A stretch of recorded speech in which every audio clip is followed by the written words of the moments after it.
Okay, we are live. Thank you all for joining me tonight. It's the Cinephile World Order. We will try this again with From Dusk Till Dawn here tonight. But yeah. I guess we'll just ride this out again for another like 10, 15 minutes. See who shows up. If not, just call it a night, and then we'll try this again another time. Yeah. So we're gonna attempt to watch From Dusk Till Dawn here tonight. Look, movie links pinned at the top. I think the movie's like an hour, 45 minutes, something like that. So yeah, that's another reason why I'm not gonna be live here too long, because I want to try to see if we can keep this around like 2 or 2.5 hours, something like that. But probably be done here in just a few minutes. Yeah, we'll just see how things work out here. But yeah, it's one of the reasons why I scheduled this for like this time of year. I just thought it was probably, or really, I just thought this was best to, end it, or to end the summer with a movie like this. On top of it, it was requested. I did move things around. Technically, I was supposed to do No Country for Old Men tonight.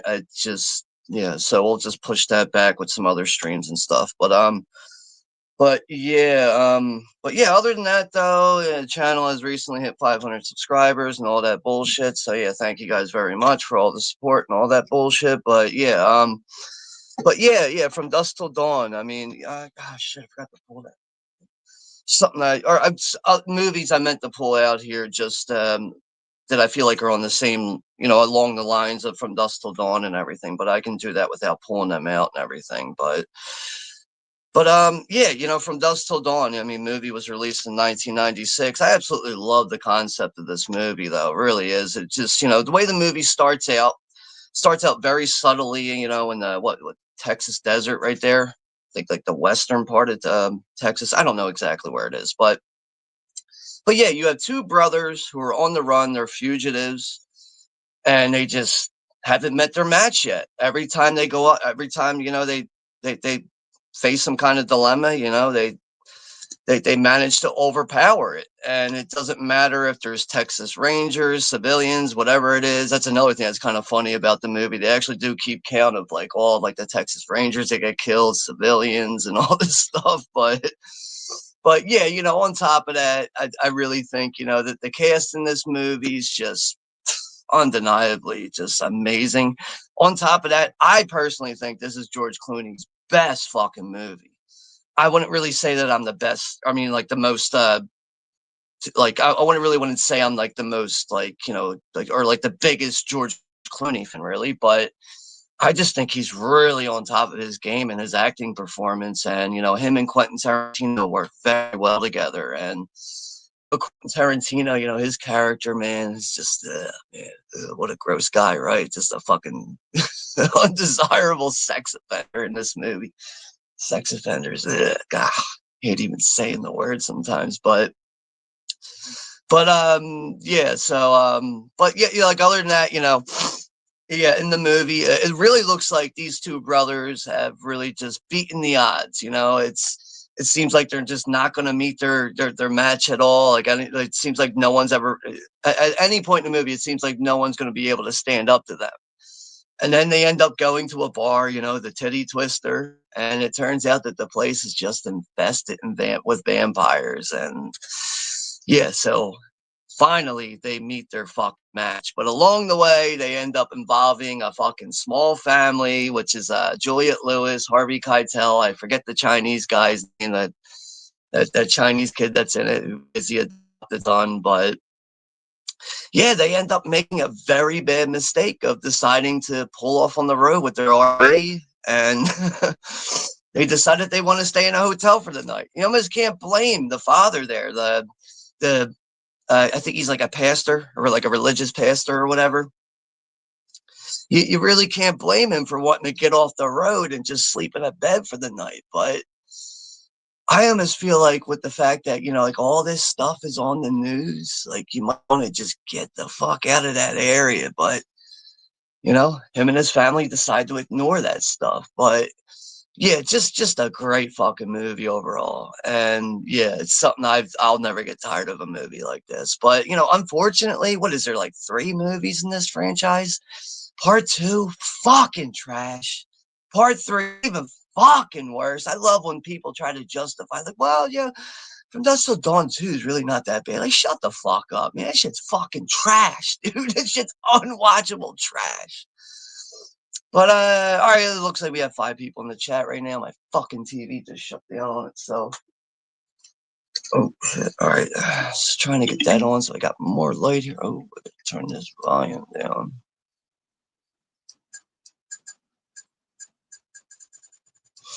All right, we'll get to the chat. We'll see how things work out here. Maybe we can get a 2-hour stream going.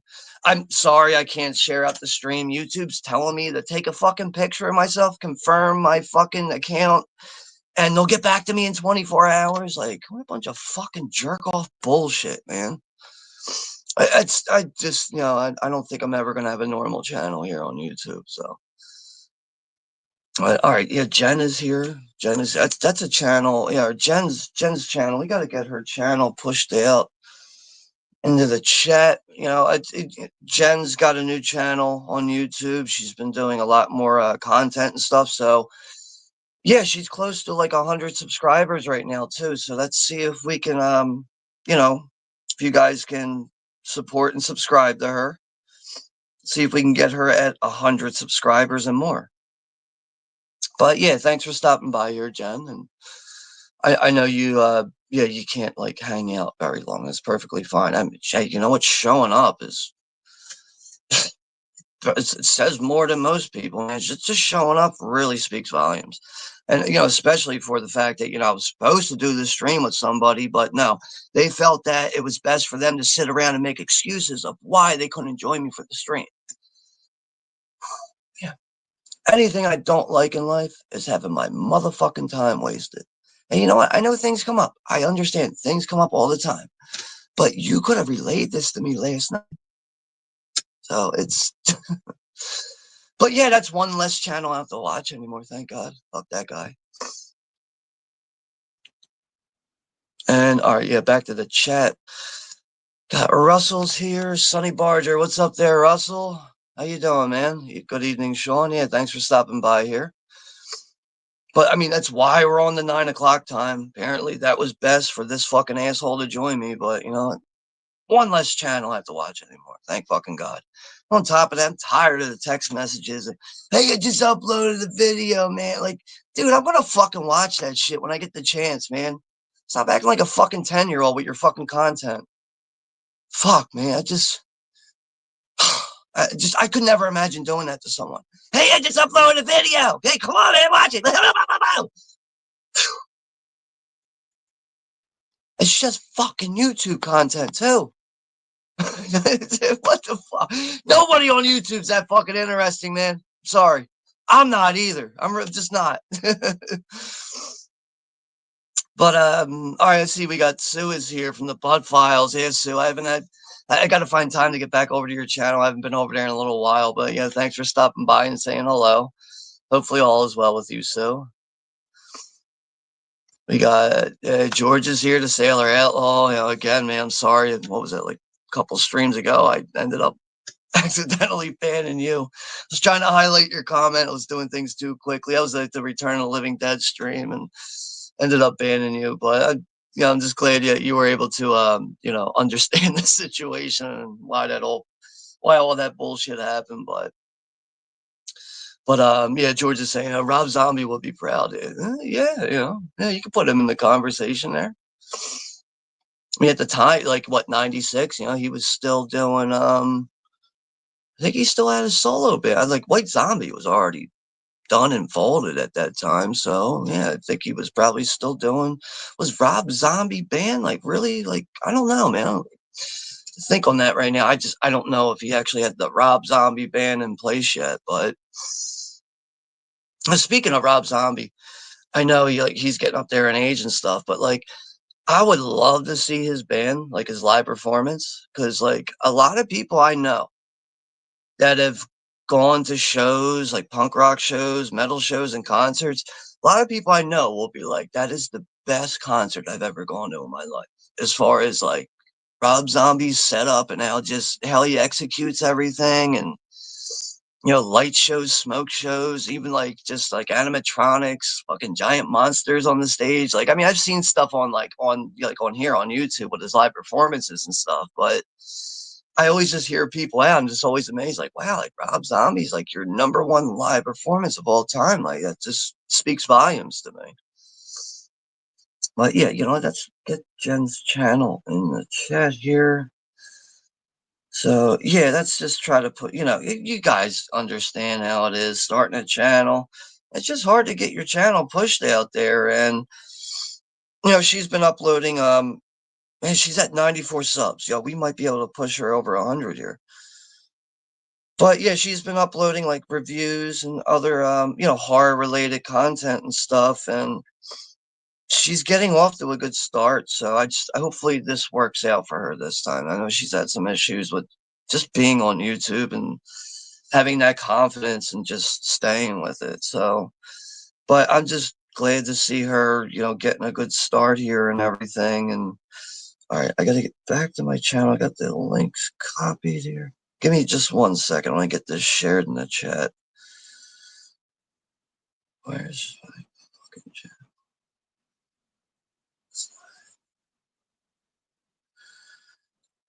I'll be right back at the comments. Just in a like, damn, man, I couldn't share out the stream. That's so fucked up, man.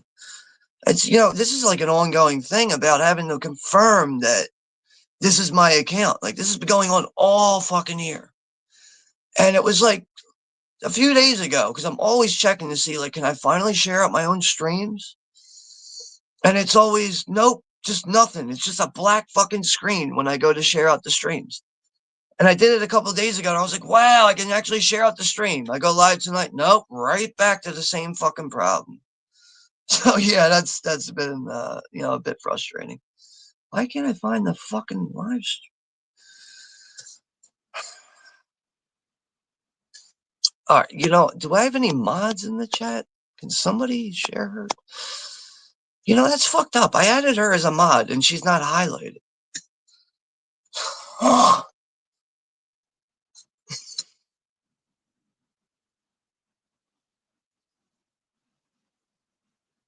I don't get it, but all right. Oh, I can't click on my own stream, and I'm on my own account, and I can't click on my own stream. Don't understand that. Oh, wait a second.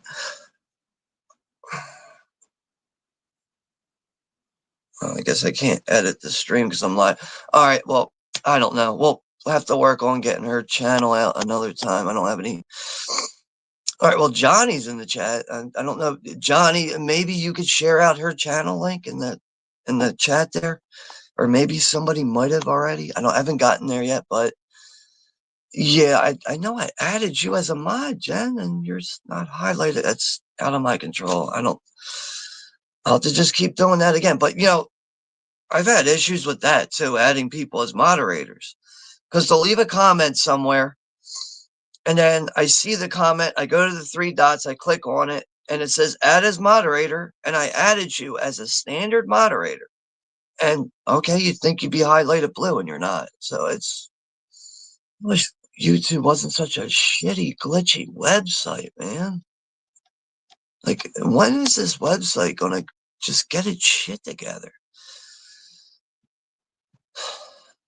I hear one more time about his birthday. But all right, yeah, we have a few people in the chat, 7 people in the chat. Yeah, so yeah, George is saying hello to people. Anthony's going to be 42 years old on Tuesday the 2nd. Happy birthday.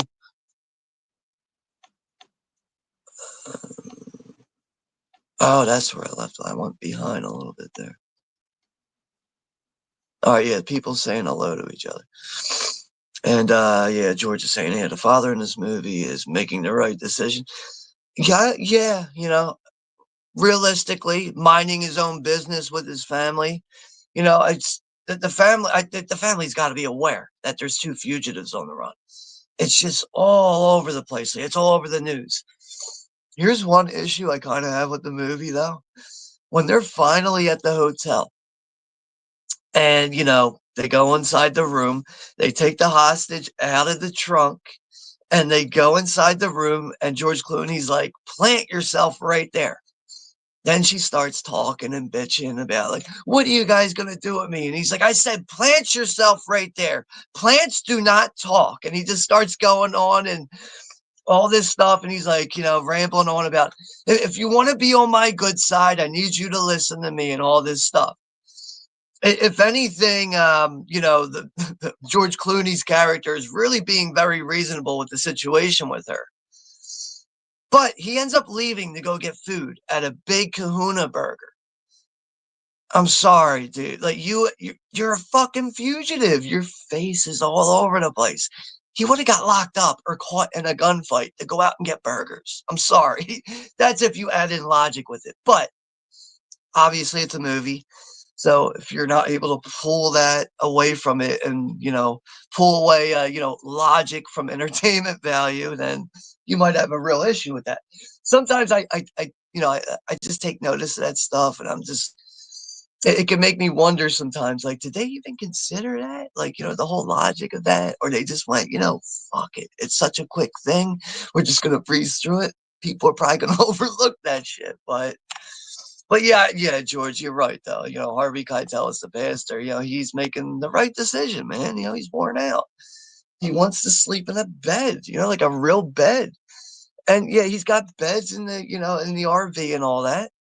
But he does say, he says, he's like, it's not the same as a real bed. And that's all he wants is one single night where he could just relax in a real bed.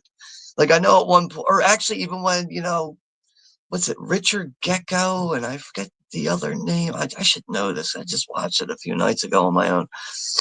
I don't know. I get warped sometimes. I don't know, man. But yeah, Quentin Tarantino knocks on the door and he's asking to borrow the ice bucket, and that's when they barge their way in. But like Harvey Keitel's like sleeping on the bed, and his Chinese adopted son is playing guitar with earphones on. And someone's knocking on the door and he gets up out of the bed and he says to him, as he's just, his son's just totally oblivious, not paying attention, he's just like, I hope this is not disturbing you. And he gets up and answers the door and then deals with that shit. And then his brother comes in and punches him right in the fucking face. But I think somebody who's a fugitive like that, you got to take control of the situation. And I know at one point, after barging his way in, Harvey Keitel is like, no, you're not taking my kids with me. If you want, you can take me, but my kids are not involved in this. And right away, George Clooney's just like, he takes that. It's like, oh, all right, someone's willing to step up to me here. Someone's got a set of fucking balls. But he just lays down the line right away on him. It's just, man, like that's why I really enjoy George Clooney in this movie, man. He's just no nonsense, no bullshit, man. He just comes off as a real deal fucking criminal. That's another thing. He even admits at one point, because he gets mad at his brother for killing the fucking hostage and having his way with her. And he's like, flipping out, smashing his head on the wall. He's like, I'm a professional fucking thief. What the fuck is the matter with you? But yeah, oh man, just a great duo between the both of these guys, with Quentin Tarantino and George Clooney. All right, so yeah, George is saying parts 2 and 3, absolute train wreck, right? That's people sometimes try to make that shit out to be good. I know fucking Guno 2000 would oh, From Dusk Till Dawn, not that bad of a movie. The second one's really not that bad. Like, what, dude? Like, okay, I'm gonna pretend I didn't hear that. But yeah, George is saying, yeah, parts 2 and 3, absolute train wreck. I'll stick to part 1. Yeah, it really is the most wise choice to go there. But yeah, Russell's saying, yeah, UFC film The Smashing Machine looks good. I don't know much on that. I mean, I'm aware of what the UFC is and all that stuff. But yeah, George is saying some people are just absolute naysayers. Yeah, everything's good here. You know, I did share the link if somebody wants to join me on the panel, that's fine. But I only want people on the panel that are going to join in with me. I'm not having people up here to just ramble about nonsense. So if you want to come hang out with me for the rest of this stream, that's all I'm looking for. If not, that's perfectly fine. So, but yeah, George is saying, no worries, Sean. After all, trust in technology is hit or miss. Yeah, quite frankly, though, tends to be a miss, right, man? But yeah, we have Johnny's here from the Wild Guys. Holla, Sean. Love teaching this, by the way. I'm up to up to 1907, my man. Oh shit, I needed to see that, man. It's all right. Oh man, hopefully you'll get those fucking memoirs done sooner than later. But you'll probably realize too, once you're done the memoirs, you're not any more famous than any of us. So,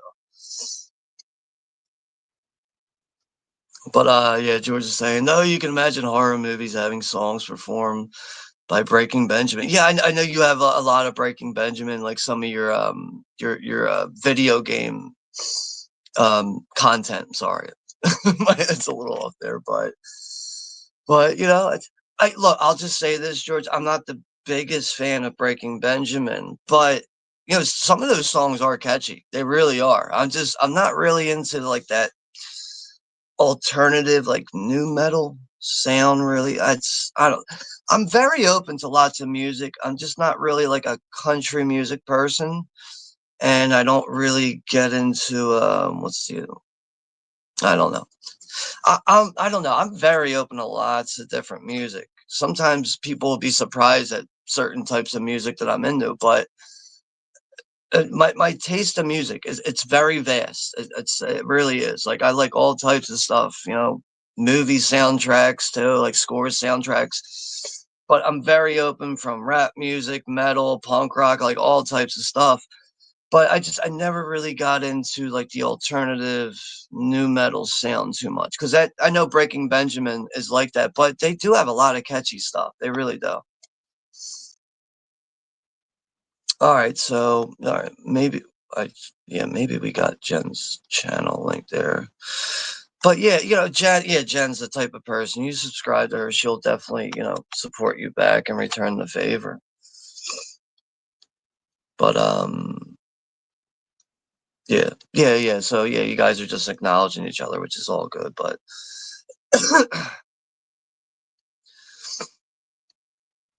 so oh, damn, we're already time flies the fuck by. Jesus Christ, it's gonna be a long fucking stream. I mean, if we actually get this movie going here, it's gonna be a long fucking stream.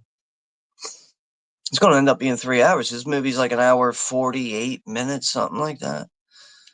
But yeah, you know, time fucking flies. We're having a good time. I'm just trying to get myself set up here because I think we do need to get this movie going here. Because I really don't want to have a 3 hour replay. I don't know. I want to, if I was like looking to watch a stream and I saw From Dusk Till Dawn 3 hours, I'd probably be like, I don't think I'm going to watch that. But then again, I don't know. I do catch stream replays. I really do. But it's really for specific channels. So for the most part, I try to join channels when they're actually live in the moment. But yeah, Johnny's saying, yeah, So Cold is an awesome song. Is that a Breaking Benjamin song? I think you might be mentioning there.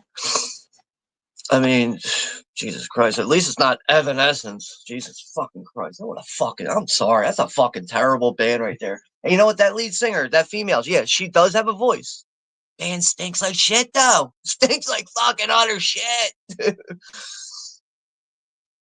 I mean, you know what? If people like Evanescence, that's fine, but you probably like Disturbed, too. So you're probably down with the sickness. But, all right, to each their own, you know, stop ripping on music now. I mean, you know, if you guys like Insane Clown Posse and Evanescence, you know, guys can go over to Juno 2000's fucking shitty channel. You guys can see all his shitty ass uploads for that stuff with like his 13 views on it. Oh man, poor guy. Poor guy, so antisocial, can't make decisions for himself. He's got to have handicap hardcore making all the decisions for him. Yes, where's my wrench?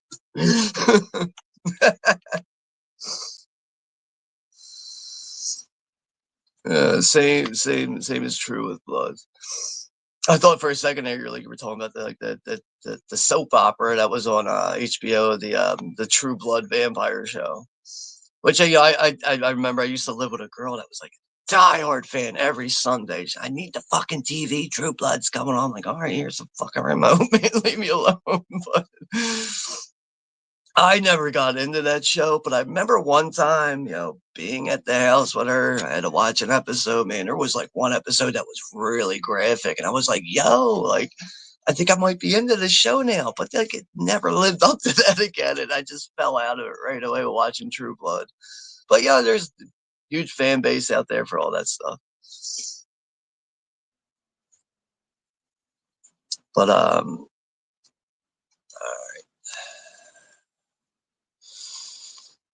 yeah, but other than that, things have been good. We tried doing this on Friday, and I was like, well, damn, there's nobody here. It's fine. Friday night, I had things to do. I'd probably rather be out doing things like that, like instead of sitting in, especially all the time, just being on YouTube. But I was like, damn, there's nobody here. And I was like, well, all right, 10 minutes in, there's nobody here. I was like, I got better shit to do when I just cut this shit off.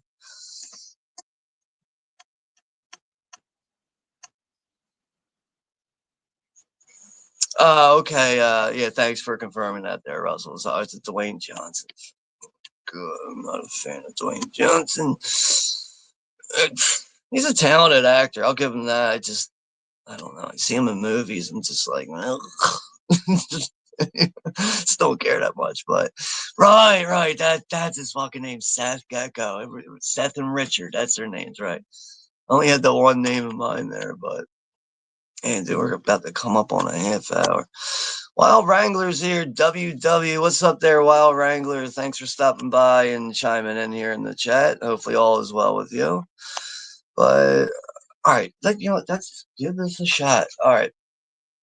Look, movie link is pinned at the top there. It's the only place I can find it for free. I don't provide shit that you have to pay for. That would just be pointless, in my opinion. Not everyone has like Netflix and all these streaming services. So I always try to just find you know, the one option that provides it for free.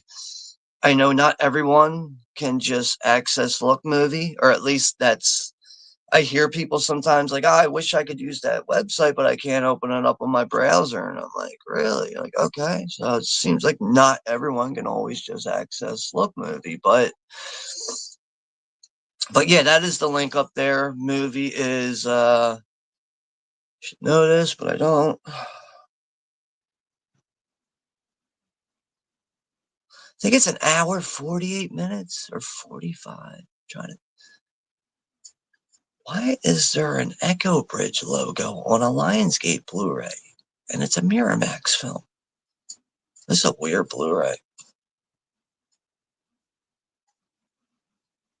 I'm just trying to get this runtime real quick. All right, so it's an hour 47:49. All right, so yeah, technically I was right at 1:48. So yeah, well, probably gonna be here for at least 2.5 hours now. But all right, so let's go ahead and do a countdown here. We'll do a 10-1. Anyone who wants to join in, I know. Yeah, Russell, I know you're always here in the chat. I know you don't really join in. You're mostly here for like the commentary and hanging out. So with this. So yeah, George is saying not that type of blood, Sean. The Breaking Benjamin song blood. Yeah, see, I don't know all their songs. I know most of I hear them on the radio all the time. I know that. So like to my knowledge, like they should probably have at least like 3 songs that might get played on the radio, and I don't know. But yeah, it's from watching your content, George. I know you're a big Breaking Benjamin fan, or at least I hear that music in there all the time. So,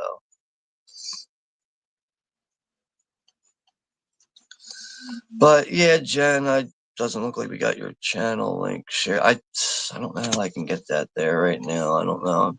My fault for not making enough moderators, but actually, no, I'm always making moderators and not everyone's highlighted, just like yourself. It's fucked up, man. Let's see if I can work on something.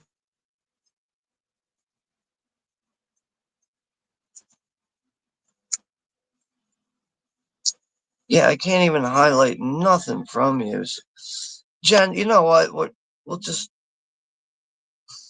I'm gonna try to work on getting you moderated, get all that fixed, but probably just gonna make a post and just try to push your channel out that way. But yeah, she is close to 100 subs, and yeah, so she'll definitely be there in no time. And on top of that, she's been on top of uploading content and all that stuff. So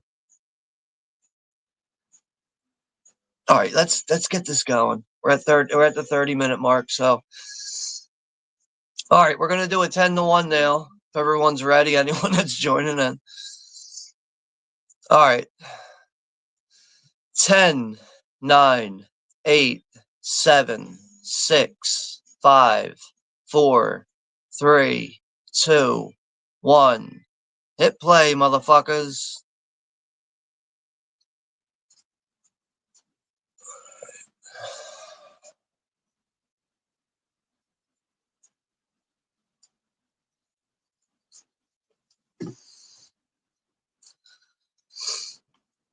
Yeah, Jen, we'll just. I'm gonna probably just end up doing a post. And, sometimes that's a little bit better because it's not like everyone shows up to streams anyway. And the post can just sit there, and people see it. They want to subscribe. They'll do their part. If not, just keep scrolling. Be selfish assholes. Like I don't know. I'm the type of person, like, if someone subscribes to me, I don't even look at the channel half of the time. I just hit the fucking subscribe back. Like today, actually, I was looking at a channel. I was like, I'm actually subscribed to this person. Like, I'm not gonna mention it. I'm not gonna go any further than that. But I was just like, oh my god.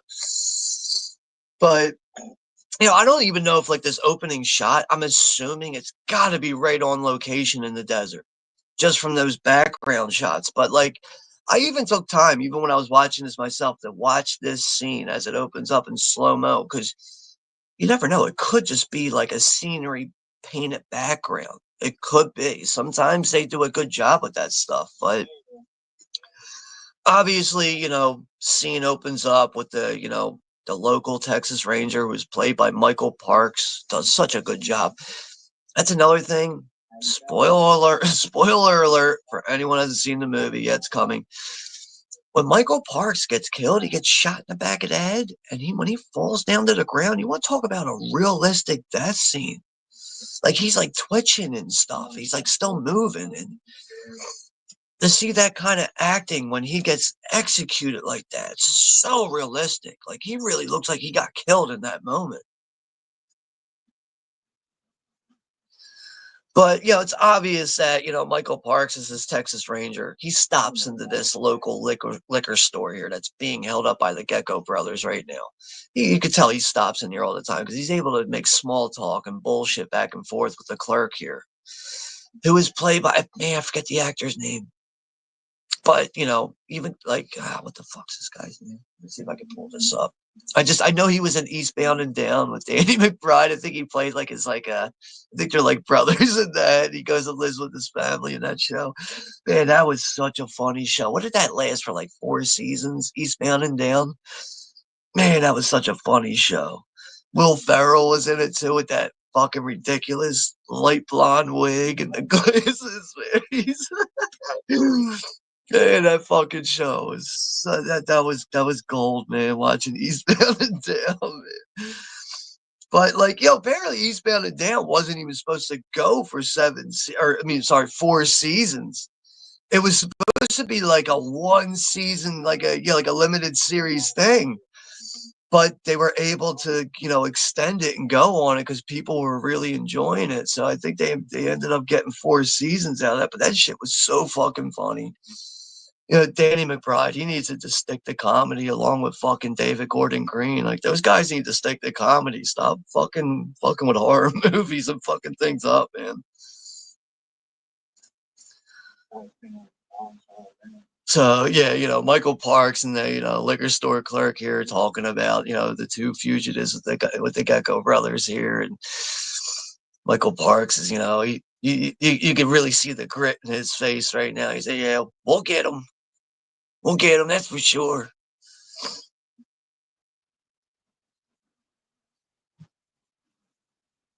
I'm trying to pull up this movie to get the cast, so I know what I'm talking about with the liquor store clerk here, who's become a much bigger actor now. I just know back when this movie came out, he was a nobody at this point. So this guy really had to build himself up and get himself going as an actor, which is all actors really do. But Jonathan Hawks or John Hawks, that's his name, who plays Pete Bottoms, as the liquor store clerk. So now, Michael Parks, he's going to use the bathroom, and this is when we're finally going to see, the Gecko brothers here. They've been hiding in the back of the store with hostages in the hand. You know, one small flaw here with George Clooney's gun. See, it's fake. You can see on the aiming device on the edge of the round, it's red. Shouldn't be red. It should just be completely black. But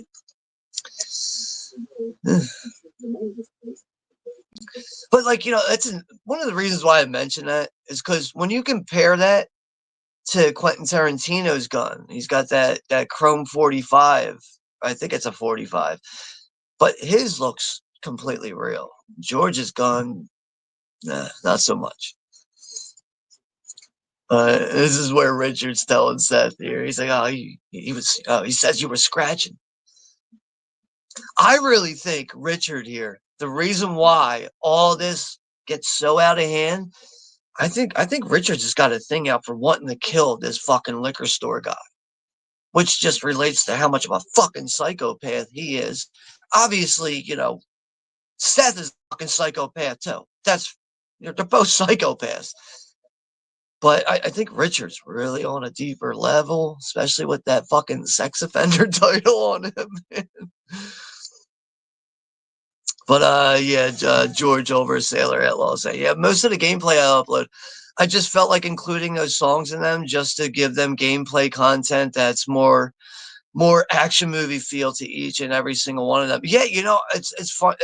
I'm glad you even just chimed in on that, but I do feel like the music you add in there, yeah, it adds to it. It's okay. So I'm not really a gamer. I just shit, man. I think the last video game system I might have had probably a PS3. I would play a lot of sports games, really. But they ended up just executing Michael Parks here. And the liquor store clerk's like, oh, I wasn't signaling him. And then fucking Richard shoots him. But now they're arguing. The Gecko brothers are bickering back and forth. This gives time for the liquor store clerk to fucking kick the fucking cigarette thing off of the fucking safe to get his gun out. Which is going to lead to fucking Richard getting shot in the hand here. There really is something creepy about Quentin Tarantino, too. Because, like, they both had the same kind of haircut. And apparently, another thing is, while they were casting this movie, Quentin Tarantino was convinced that he looks like George Clooney. So he was like, why don't we, pitch the script to George Clooney? I think I look like him. No, they don't look alike at all. Maybe if you take a quick glance, you could probably mix that up or whatever. But no, they don't look alike. But Quentin Tarantino was convinced that they look alike. And that was how George really got involved in this movie, apparently. But, Richard just got shot in the hand. And yeah, so the whole plan here is to, pour some lighter fluid on some toilet paper. Gonna throw that over as Richard shoots all the liquor bottles out. And man, what a cool scene here.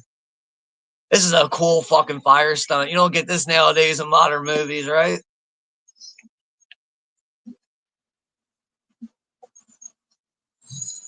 Oh man, that's some hot fire. But yeah, he ain't done yet, man. They're sitting there just watching, like admiring the fire. He just comes bursting out of the fire and starts firing. No, yeah, they end up shooting him and he falls right on top of the fucking popcorn rack, and all the fucking kernels are all popping all over the floors. It's all cooked up and shit.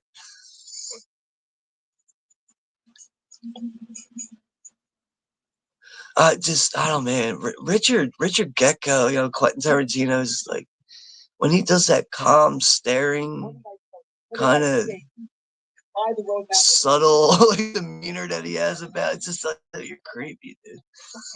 So now the Gecko brothers are leaving the world of liquor store right now. They're walking out, bickering and arguing back and forth as the store is blowing the fuck up.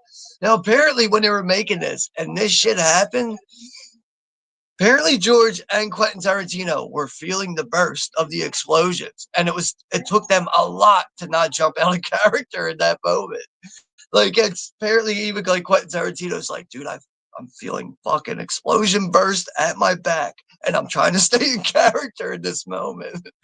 But what a good fucking, just such an exciting way to have an intro to a movie, and even that fucking, the Buster's Dark Knight song and everything is just fuck, man, perfect.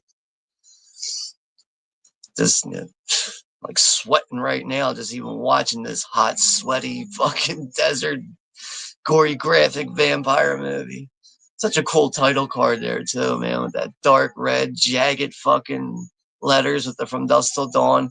Then you get the full list of actors that are all in the movie too. Yeah, that's another thing. I think like Danny Trejo, I think he's in like all three of the movies. I think Michael Parks even comes back for one of the movies. It's like, dude, you guys are dead. Like, what are you still back in these movies?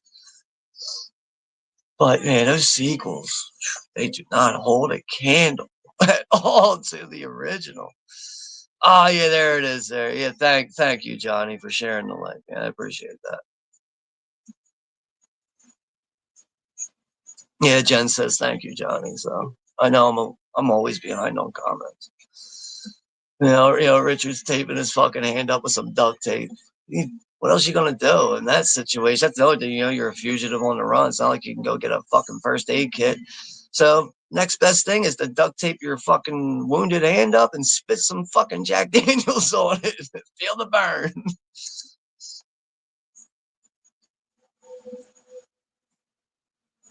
Yeah, that's right. That's right, George. Yes, yes. I'm glad you mentioned that. Yeah, Gecko Brothers playing homage to the Jesse James gang from the 1860s, right?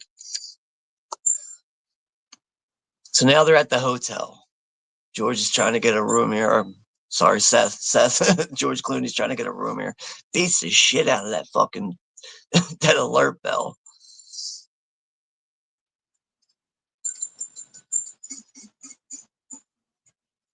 Thinking on like Quentin Tarantino in movies, like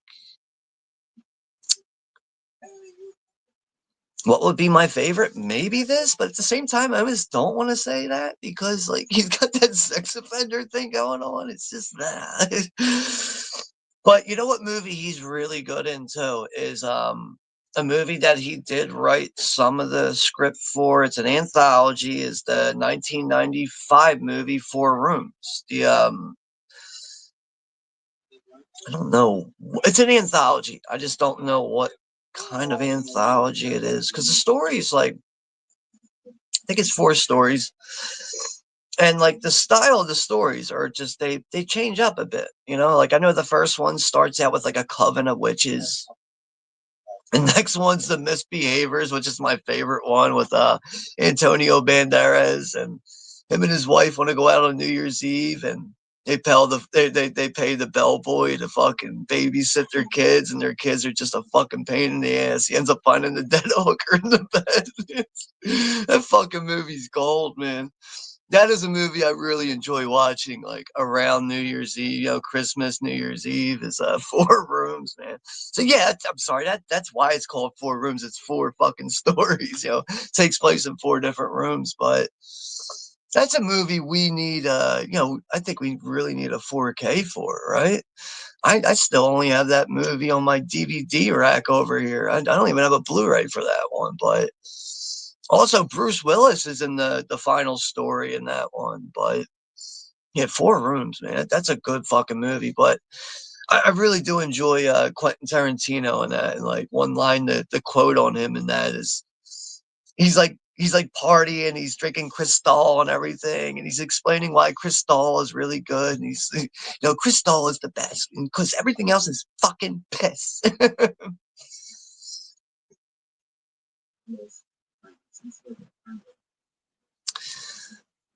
So yeah, Gecko brothers are in they're in the hotel, and Seth is talking to Richard about having a rendezvous so they can meet up with these guys, and explaining that 30% is what they're going to have to put up with, and the fact that they're fugitives, they're going to have to bite the bullet and deal with the 30%.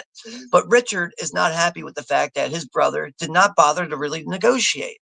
But Seth is explaining to him that there is no negotiating with these guys. The price is what it is, and you pay it. And if you don't pay it, you're gonna have a fucking problem. I actually think that tattoo that comes out, that's obviously it runs up his arm, goes up his shoulder there, and comes up to his neck. I think that's effective, really. I really do think that's effective for, the type of person he is. Obviously, he's a professional thief.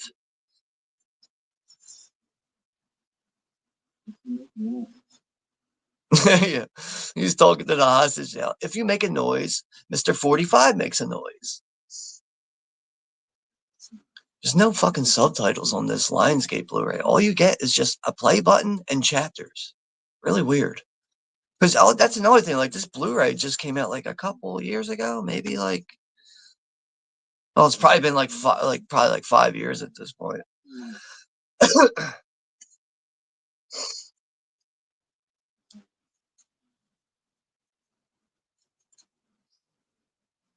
It's a shame for the hostage, man, because she really does everything she's told. It just sucks that Seth realizes he makes a mistake when he leaves to go to the Big Kahuna Burger. Oh shit, I shouldn't have left the hostage in my room with my fucking sex offender brother.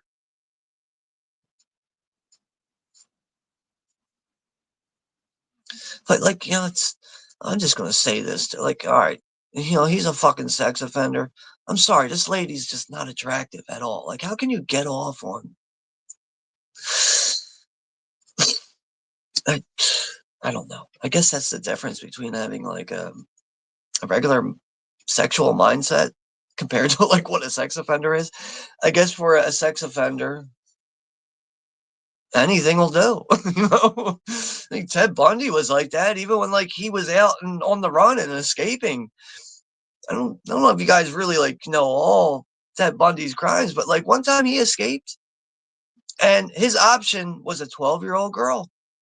He fucking raped a 10-year-old or 12-year-old girl and fucking killed her.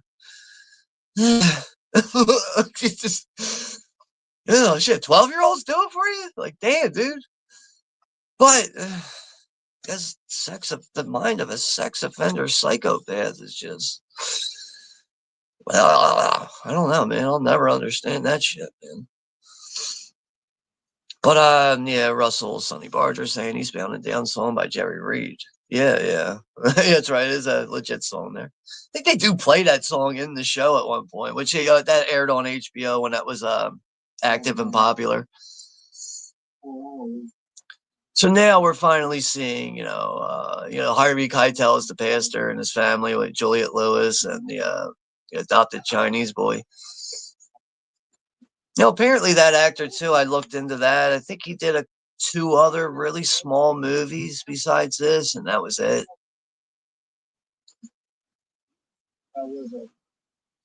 But kind of just makes you wonder how he got into this movie with the role, especially with his, culture descent of being Chinese, and everybody else is just kind of, you know, regular white Caucasian people. Doesn't take away from it. Makes it interesting, if anything. Yeah, Russell's saying, love the group James Gang with Joe Walsh. Yeah, the effects in this are fantastic. Yeah, I mean, it's another thing. 96 really just dying trend of traditional action movies before all the green screen shitty effects came into play. And yeah, Russell's also saying, we got 5 people in the chat. Russell's saying Bill Paxton and Rob Lowe played James Brothers. Oh, James Brothers in a film. Okay. And we got Mega's here. Make America great again. What's up there, Mega Cat? What's up, freaks? Hey, how's it going there, bro? Thanks for stopping by and getting out of here. Yeah, that's right, Jen. We did. I think we did watch that maybe around like New Year's Eve last year or something like that. But yeah, it's a fucking fun movie. You remember that scene when when Tim Roth is the bellboy, he gets stuck in the window and he looks up and he sees there's a guy in the next floor up. He's hanging out the window and he's like, "Excuse me, sir. Can you please notify someone that I'm stuck in the window?" And the guy, you can just see that there's something wrong with him. He's like a little over intoxicated. And then he's like, "Oh, no, no, no, please!" He's catching on to what he's doing. He's about to throw up out the window, and he throws up and just misses Tim Roth's fucking face, and then he's able to pull himself back in the window again.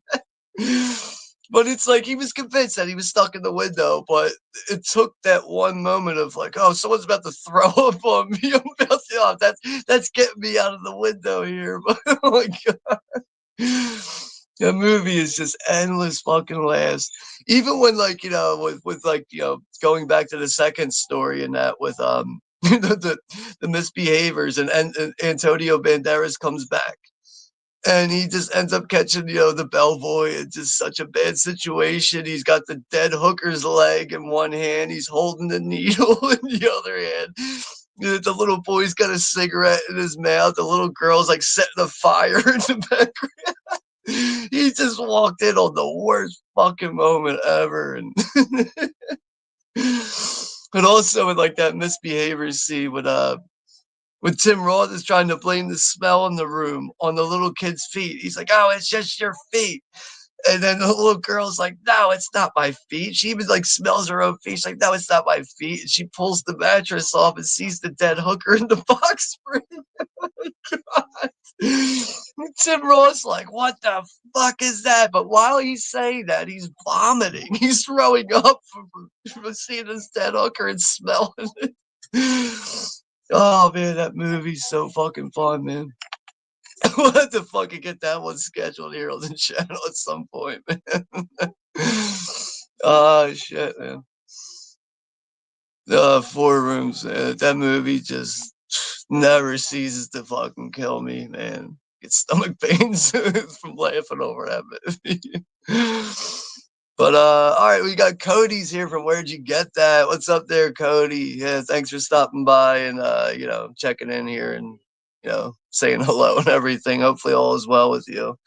I know, we're at the end of the summer here and hopefully you guys had a good summer and hopefully everyone's doing well. Hopefully you enjoyed the last weekend here before the weather changes, which I'm very excited for. So it's my favorite time of year. I don't have any pumpkin beer right now. Just drinking regular alcohol tonight, but yeah, I'm definitely gonna have some pumpkin beer soon. That's for sure. Tis the fucking season for pumpkin beer, right? We also got Don is here from Night Owl Movie Talk. What's up there, Don? Yeah, 4 Rooms is fantastic. Underrated anthology. It really is, man. Yeah, fucking movie. Like, Madonna's in the first one, right? She's a part of like the Coven of Witches in the first one. Find it weird out of like all the Coven of Witches, there's just this one random girl with her tits out. Everybody else is like fully clothed. So one girl just has her tits hanging out. It's like, what? Oh man, that's a fucking good movie though, man. And then like, what's the other story? I know it's the actor that plays Richie Aprile in The Sopranos, and he's having like a dilemma with his wife. I think his wife was like cheating on him, and he's about to like kill his wife, and then he ends up pulling in Tim Roth, like on the bellhop. He pulls him into the room and starts wanting his whole take on the situation. But I'm at the scene now where Seth has come back from the Big Kahuna Burger, which he would have been in a gunfight the moment he went out to go get burgers, but pulling the logic away from entertainment value. And he comes back and he's pulling the food out of the bag and he sees two burgers in his hands. He's like, wait, why do I have two burgers? Then he looks at the fucking couch and he realizes the hostage is not there. He says, Richard, where's the woman at? Oh yeah, she's in there. Opens the door and it's just a fucking complete murder shit show. Blood all over the walls. Richard is making, he's trying to justify the situation, making excuses. He's like, wrong, wrong, wrong. When you left, she turned into a complete different person. Seth knows it. He's fucking bullshitting.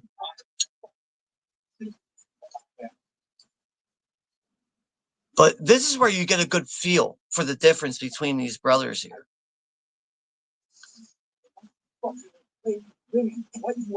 Like, that's the thing. Like, Seth explains his code of being a professional criminal in this argument. He says to his brother, I don't kill people that I don't have to. I'm a professional fucking thief. What the fuck is the matter with you? He starts smashing his head on the fucking wall. But, I think this is where, Seth babying his brother here and ignoring the real problem with him, besides the fact that he's a psychopath already. It's the fucking sicko sex offender. So he's just trying to, that's another thing. I mean, I guess, being in that fugitive situation too is why he's overlooking the problems with his brother. And, he even says like, look, we're going to get to Mexico. And once we get there, none of this shit's going to fucking matter. But you're ignoring the problem with your brother, man.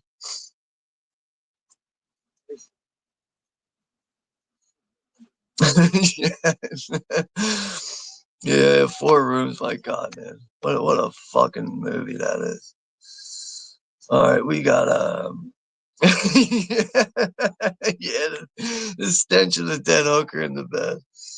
You remember when he also puts like he puts that menthol gel on the kid's eyes, and he's like, "Don't open your eyes." He's like, the little kid's like, "Well, why?" Because I had it happen to me when I was a kid, and I opened my eyes. And he's like explaining how the menthol burned his eyes.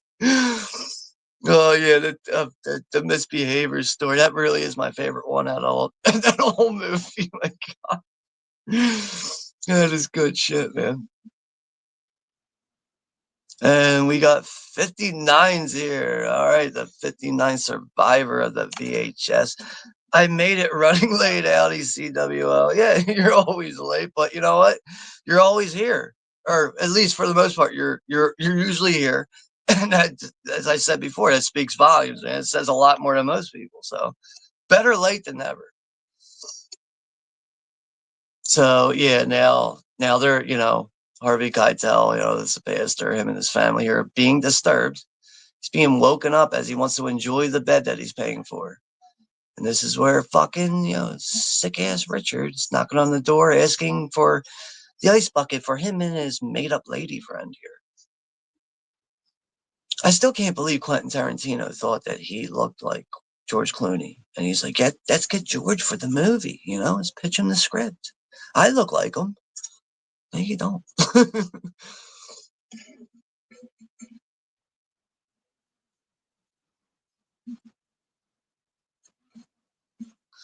This scene that's coming up here with Juliette Lewis, which is really just like for Richard, it's just like a mirage where he's just like, he pictures her turning around and goes, Richard, would you please do me a favor and eat my pussy for me?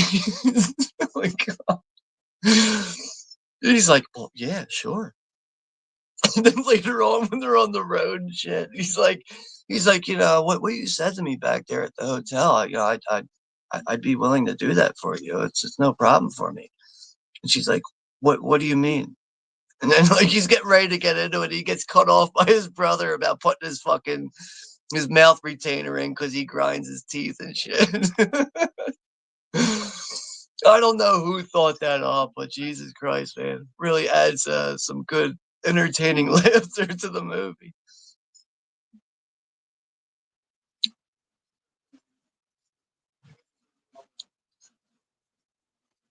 But yeah, Jen, thank you for hanging out here with us. So I know you haven't been feeling 100% lately, but I appreciate you hanging out here in the stream.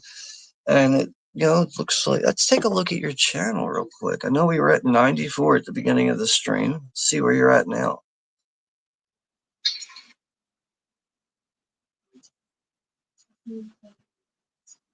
Yeah, she's at 97. All right, so she's going to be at 100 really soon. So that's good to see.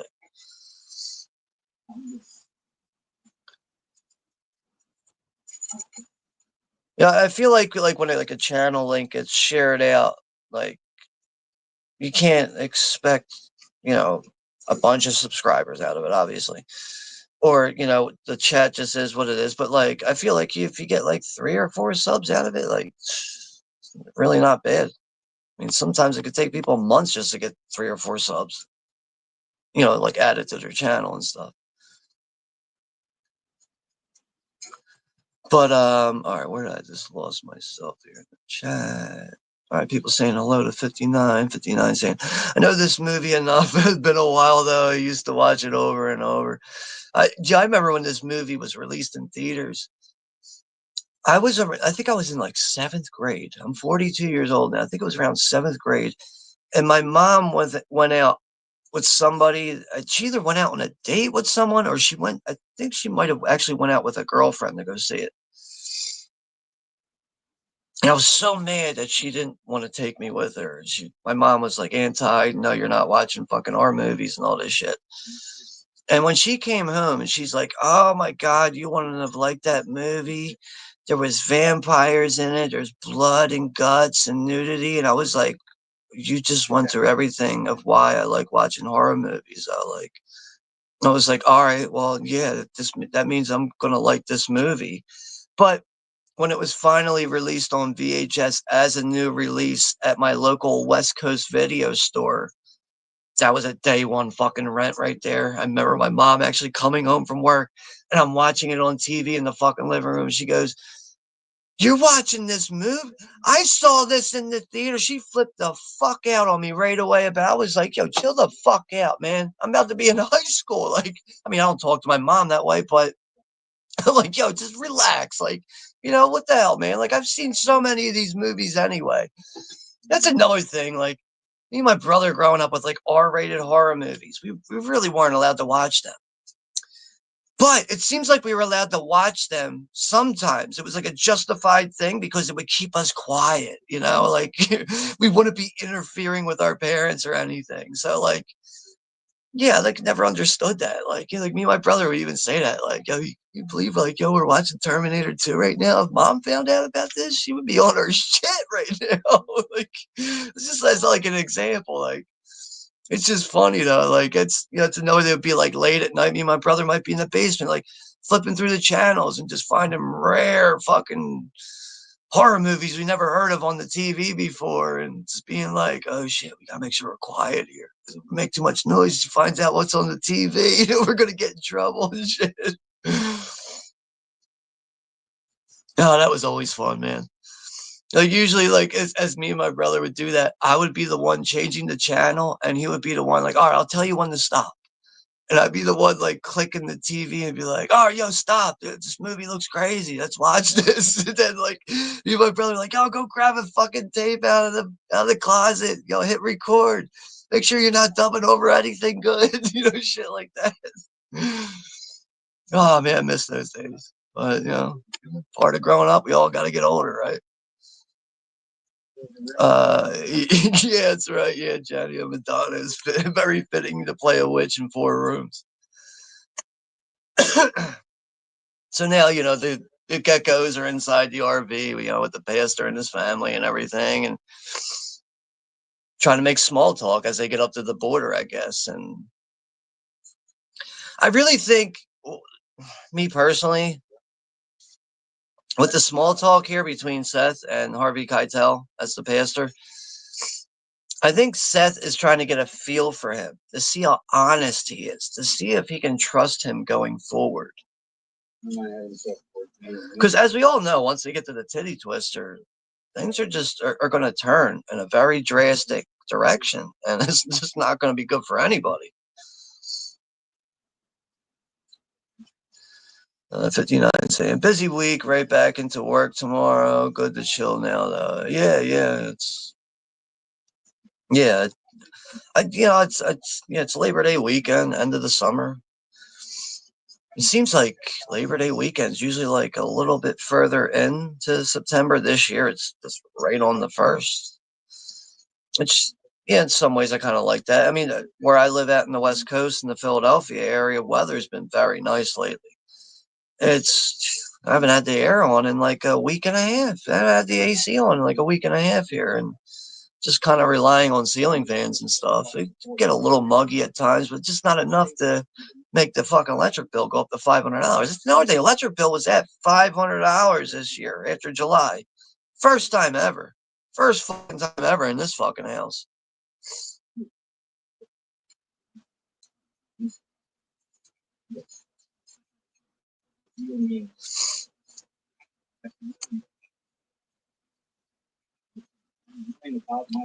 2020s plus Madonna for sure. I don't know. I've never been the biggest Madonna fan, but growing up with with a sister that was 10 years older than me, my God, never heard the end of Madonna. My sister was one of those people that would like grab like the ice cream scooper out of the kitchen drawer, and she would be like watching MTV all the time, singing everything. Like my brother would be like, "What the fuck, man? Like, fuck is she doing singing this fucking shitty music?" Yeah, man. But having a sister that was 10 years older than us, she really was the one that would like babysit us, and she'd be the one actually, she'd be like, "All right, I gotta watch you two tonight. Going to the video store to get myself a movie. I will rent you guys a horror movie if you promise to be good." Like that would be the deal with all that shit. So like that was really like another source for me and my brother to watch horror movies. Was really a lot, to rely on my sister to be willing to rent us shit. And the deal was, don't misbehave and don't tell mom and dad that I'm renting you these movies for you guys. 59 saying, I have been hunting a copy of Four Rooms for years. I guess you're looking for that on VHS. Nowhere ever has that. Even the movie game stores. Yeah, I mean, if you're looking for that on VHS, dude, good luck. But I think you need to hit flea markets more often, man. Really. You know what's funny? Like I go to flea markets a lot, or at least there's this one in New Jersey I go to. That's a very big flea market. I haven't been there since June. I only usually I go like almost every other weekend. I haven't been there since like the month of June actually, but there's times I go to this flea market and I will see people throwing out newly sealed VHS tapes in a giant fucking trash can. Like I've even seen people, I'm like, why are these people gathered around a trash can right now? And I go over and look at it and it's all like VHS tapes. People just throwing this shit out. But on top of that, dude, you can find newly sealed like VHS tapes at this flea market for like a fucking quarter. A lot of, fairly known titles, stuff like that. But, like I remember one time actually I found a brand new fucking original Star Wars trilogy set with those little fucking blue or yellow or red sticker things on there that keep it, that actually tell you that the thing hasn't been pulled out of the slide box. I found that for like $3, and it was still it had the shrink wrap on it, but the shrink wrap was open. But those original tape seals that tell you that it didn't come out of the slide thing, those were still sealed. And I was like, yo, this set has never been watched before. They only want $3 for it. I was like, I will gladly pay $3 for that shit. But I mean, it doesn't mean that any flea market in your area you're just going to get that lucky. But there's only one way to find out, dude. You really got to just try to hit up your local flea markets more often. But for stuff that old, VHS tape stuff like that, man, that's really like for a VHS collector, that can be a gold mine for someone like that. It really can. Yeah, Antonio Banderas in 4 Rooms. I remember at one point he's like brushing his son's hair. He's like really ripping the shit out of his hair. You hear his hair like ripping out of his fucking scalp and shit. Oh man, he's a straightforward, brutal person at that. I think he gives Tim Roth like $500 to babysit his kids. Make sure nothing happens to my kids. I'm bad with accents though. So all right, Don's saying, movie talk. I have a copy of 4 Rooms on VHS. Holy shit. It was a lucky grab from a closing video store. There you go. That says it all right there. I've not, to my knowledge, I mean, I've never really been the biggest VHS collector, even when VHS that was it. That was the main format. I wasn't really the biggest collector of movies. I didn't really start collecting movies till about the time of 2007. And then once I moved up to about 2009, 2010, that's when I became more serious about collecting movies. So now we finally introduced Cheech Marin as the Border Patrol. That's another thing. Like, he plays, what, 3 characters in this? I think he's under 3 characters, right? He plays the patrolman here, or Border Patrol.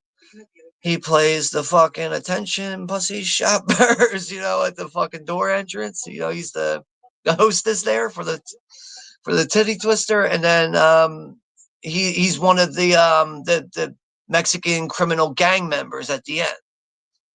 He's like, whoa. What were they, psychos or something?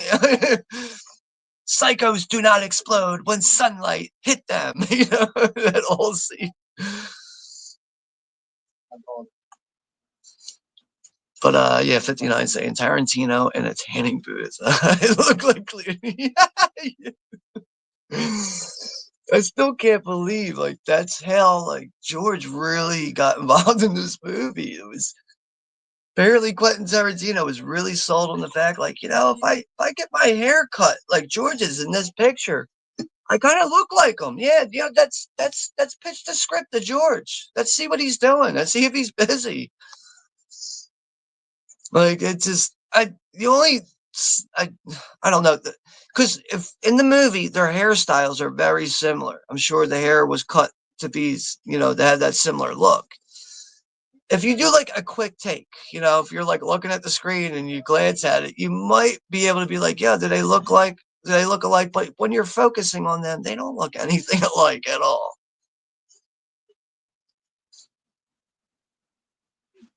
And Juliette Lewis, man, she was in a lot of good movies in this time period, right? I mean, Natural Born Killers, one of my more favorite movies with Brad Pitt, California with a K, which is I think that came out in '94, a year or two before this. Yeah, Juliette Lewis, man, I think she had a lot of fucking good roles come towards her, man. Really did. Did a good job with too.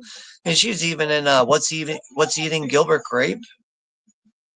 It's not really one of her more starring roles or anything, but man, yeah. Juliette Lewis, man, really good actress, right? I know she's also got a punk rock band and everything. I don't know how active she is in that punk rock band. I know she's in that Yellow Jacket show that's on Showtime. I don't even know if that show's active. Today, as of now, I don't know if that show's still active or not, but I only caught a couple episodes from the first season. Very, very bizarre and out there show. I just never stuck with it. So I'd like to actually go back and watch that Yellow Jacket show. Love Tarantino, though. Crazy 88s live on. Yeah, I figured, you're always riding on that crazy 88s thing. You got to have some love for Quentin Tarantino. It's got to go beyond Kill Bill, right? It's got to. But, 59, I know you as far as like your movie time period range goes, I remember you were saying like you're someone that like takes it up to like 2004, and after like 2004, like everything kind of fizzes out for you there. But I try to stay open minded to everything. Even nowadays with newer movies, I do try to stay open minded, but these newer movies that are coming out, man, just put me to fucking bed most of the time. And but no, man, I really I try to give a lot of newer things, a chance. And but unfortunately, today's day and age of cinema and filmmaking just never going to match up to what we all grew up with, man. Just we're never going to get that back, and that's why I just try to make the best of it. So, oh yeah, 59 Sands, amazing. So glad to know someone that has a copy of Four Rooms, broski. It makes me feel like there is another to hunt. Yeah, good times with the CWO. Yeah, you never know what you're going to find out here on the channel, I guess.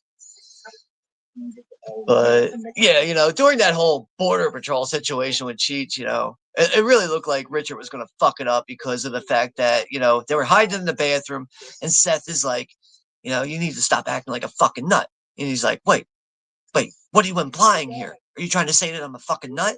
Because if I'm a fucking nut, then he just starts like going on, and he hits him he takes an elbow right to his fucking face and knocks him out. And then and then Juliet Lewis is like, thank you. And then he's just like trying to like really stress himself because he's stressed out. But hey, attention, pussy shoppers! We're finally at the titty twister. Open from dusk till dawn. Girls, girls, girls. Hi, carnitas.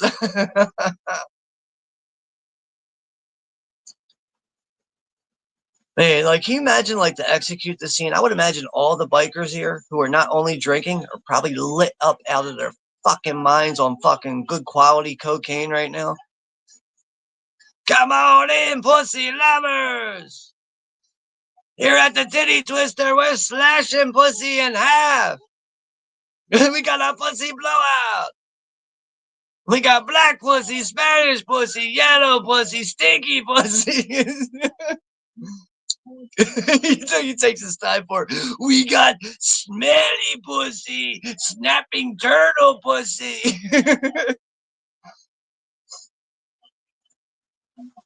Come on in, pussy lovers. If we don't got it, you don't want it. God.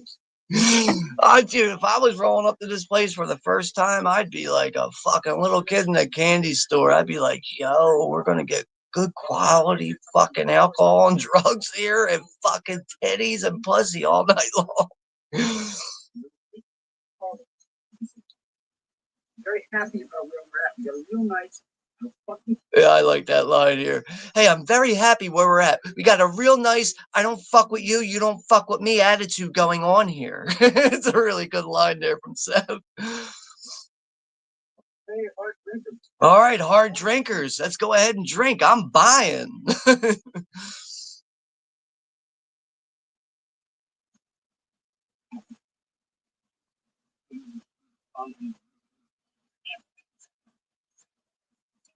Take advantage of our penny pussy sale.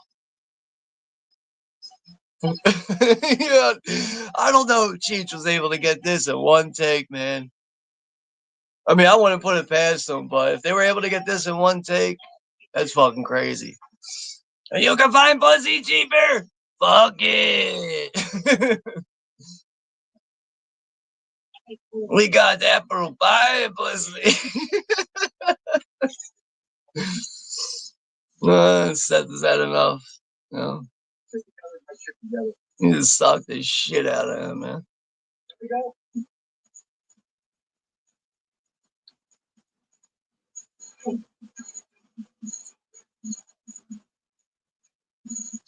I don't think Richard should have did that extra kicking in the gut there. I think that's what really sets him off here to get the other vampires together. It's the one who knocked me down and kicked me.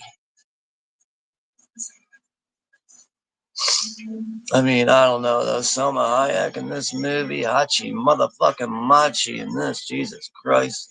It's not even fully naked in this. It's enough to fucking get your rocks off, right?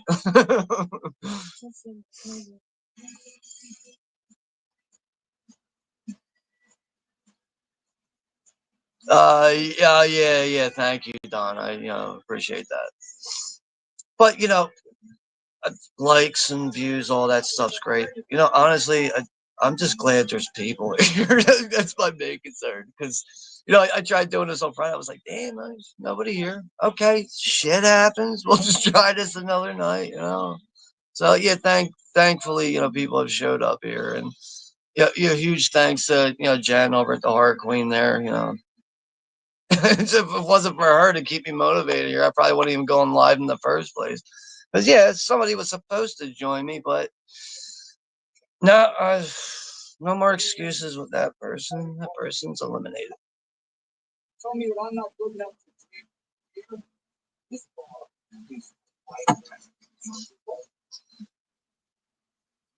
Yeah, you think as vampires too? With the whole, you have to be a biker and a trucker to come into this bar. You think they'd be welcoming in all the flesh they can get, right? But guess they're firm on their rules, right? Vampires have a code of rule for the titty twister. This bar is for truckers and bikers. Well, I'm a truck driver. Look outside the door. All right, where did I leave off? See a recreational vehicle. And 5 people in the chat. Legally, he has Class 2 driver's license. So yeah, Harvey Keitel as the pastor, his Class 2 driver's license qualifies as a truck driver's license. So that stops the whole potential of an unnecessary fight. Wow, it's so funny to see this channel here right now, Thembo's Cinema. I was just looking at your channel today. That is so, like, the coincidence of that. Like, I didn't comment on anything, but, like, you might have uploaded something or something just popped up my feed. And I was looking at the channel, and then what do you know? Thembo Cinema's here. Yeah, this is Prime Clooney. So damn fine, right? Yeah, highly agree. But yeah, thank you for stopping by and chiming in here. But yeah, we're pretty much at the beginning of the titty twister here, trying to keep things cool between Danny Trejo as the bartender and the Gecko brothers here. So yeah, they just ordered a bottle of whiskey for the table.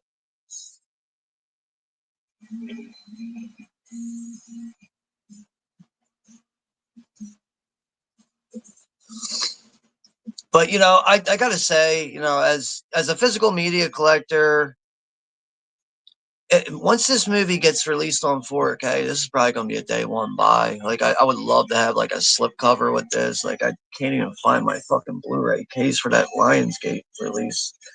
I need to clean this fucking room bad. That's another issue I have right now with being a collector. I'm officially out of room. I have no more shelf space, so I'm resorting to movies piling up on the floor over here, man. It sucks, man. It really sucks because I feel like I'm getting to the point where I might do a live stream one day and you might see a stack of movies like right next to me or something. Like I feel like I'm really running out of fucking room for these movies. But like nowadays with collecting movies and stuff too, it's really left me to be very wise on picking and choosing, double dipping, realizing what I really need, what I don't need, what is a waste of money. And so, yeah, double dipping is really out of the picture unless it's for like big movies that I'm into. Like, actually, I ended up missing out on that 50th anniversary steelbook for Jaws. Got over that very quickly. I already have like 5 fucking copies of that anyway in the collection. I already do have another steelbook for Jaws anyway. But like movies like that, like Creep Show is a big movie for me. Whenever I see certain releases, new artwork, steelbooks for that, I'm like, fuck, dude, I gotta buy that.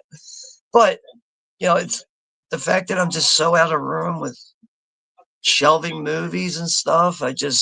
It's really left me to get down to the point where I'm like, you know what, I gotta buy the shit that I really need, and I can't just be double dipping. I can't also blind buying. Nah, that shit's out the window. I don't do no blind buying anymore.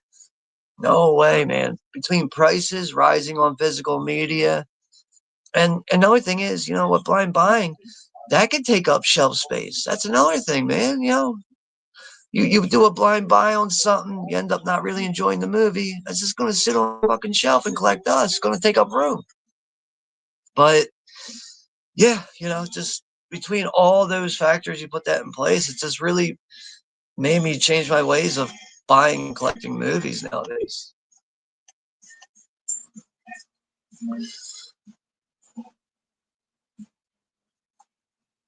Could have used more feet. Oh, this is where the pastor fucking, hits Seth here with the reality. Are you such a loser? You can't tell when you've won. He's like, what? He's like, what, do I gotta ask again? Are you such a loser? You can't tell when you've won? Yeah, the entire state of Texas, along with the FBI, is looking for you and your brother. And they can't find you? You've won.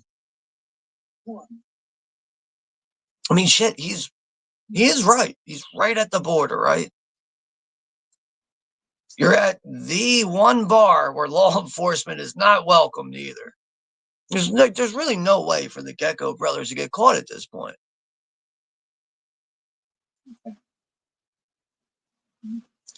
And he's got the whole family drinking fucking tequila, I think. Tequila or whiskey.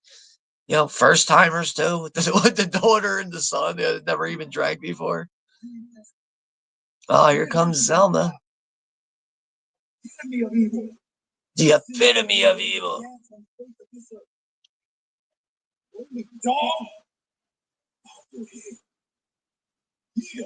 And worship at the feet of Santango. I love that line when she's like, and you will lick the dog shit from my booty. It's just like, ooh, yeah. Machi. Jesus Christ, man. Girl had a fucking body. I mean, I think Zelma still has a body nowadays. Like, really. Like, she could still fucking pull off. Let's see how old she is. How old is she nowadays? Gotta be pushing 50s, right?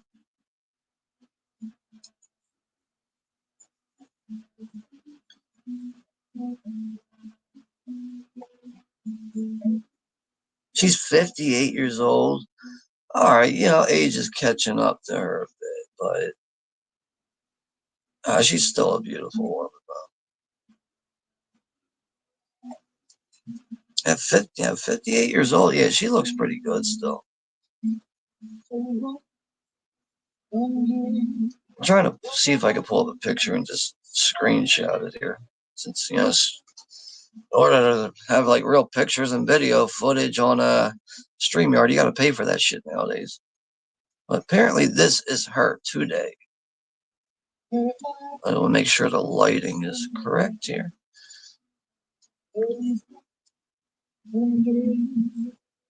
I know there's a bit of glare on that, but this is her today. She still looks good, man.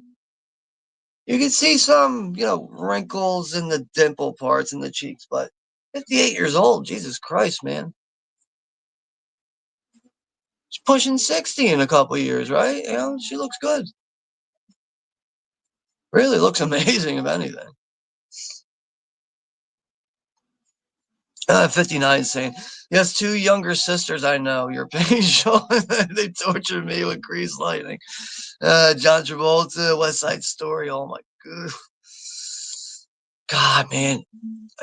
The reason why I can't stand the West Side Story is because I got murdered with that music class throughout elementary school. Every year, okay, we're watching the West Side Story. I'm like, I'm dead serious. Every time the music teacher would be like, we're watching the West Side Story, I'd be like, good, I'm going to bed. I would put my fucking head down on the fucking desk, right on top of my book bag, and just go to fucking bed.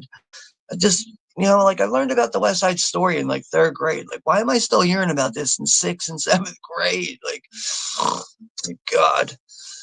But I think the coolest thing I ever experienced in music class for me, I remember this was sixth grade music class. And out of nowhere one day, music teacher's like, okay, today we're going to watch a movie, but this one is going to be a little over graphic. And there's going to be times when I'm going to tell you kids to look away from the TV. But today we're going to be watching Phantom of the Opera. And I'm like, really? Like the 1928 movie?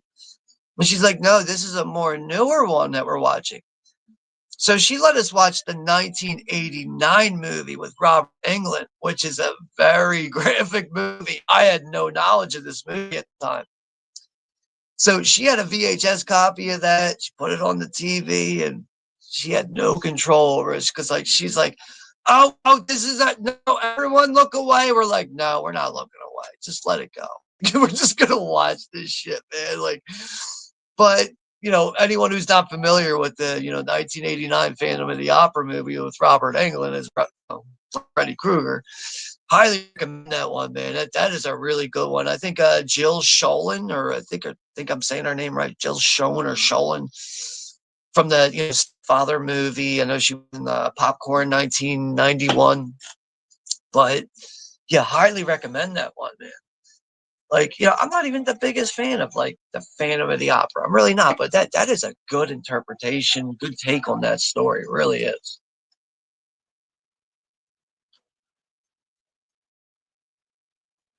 I think even Juliette Lewis is blown away by the fucking Selma Hayek performance here. Jesus Christ. Yeah, look at you. All the females are fucking blown away by it too. I think you're gonna turn out all the females with this.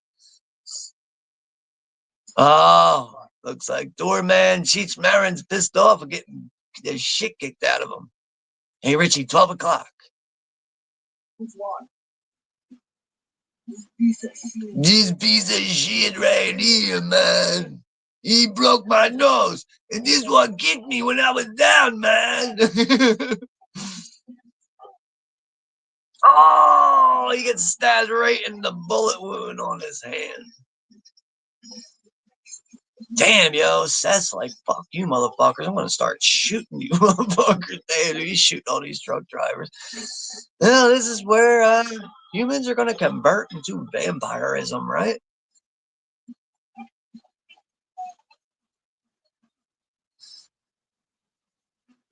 I'm just a little surprised that the geckos don't have like semi-automatics on them. They're just relying on these like little pistols and everything.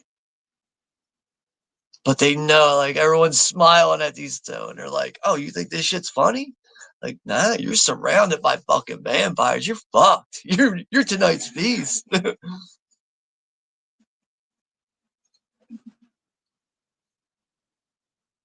This is really like a good turning point of the movie. Because this is where you're watching a horror movie. Do you really know that you're watching a vampire movie though? Not really. This is pretty much the transition right here.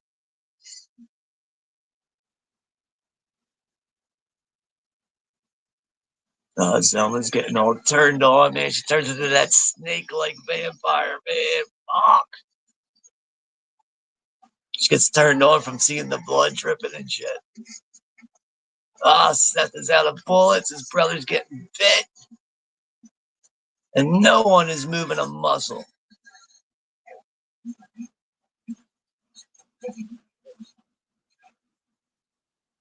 Yo, when Richard fucking transforms, man, he's creepy looking as a vampire. He almost looks like Frankenstein.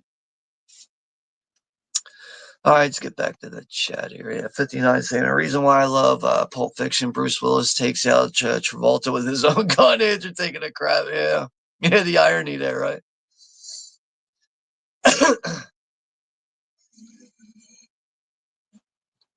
Oh yeah, now everyone's fucking rising up off the floor here. Yeah, you're fucked. Yeah, even Sex Machine's like, what the fuck? Yeah, he uses his cock and his ball, his two fucking double barrel fucking ball sack fucking rounds. Dinner is served.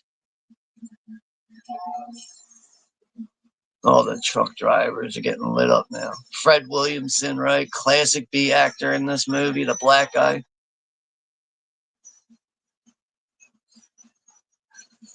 One of my favorite movies with Fred Williamson though is Vigilante, 1983, man.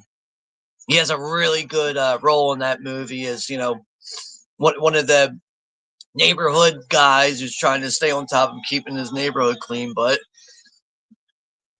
his whole demeanor and the way he pitches important lines in that movie can make that movie very powerful. So that's a William Lustig movie there, same director from Maniac 1980. But yeah, Vigilante's a favorite of mine.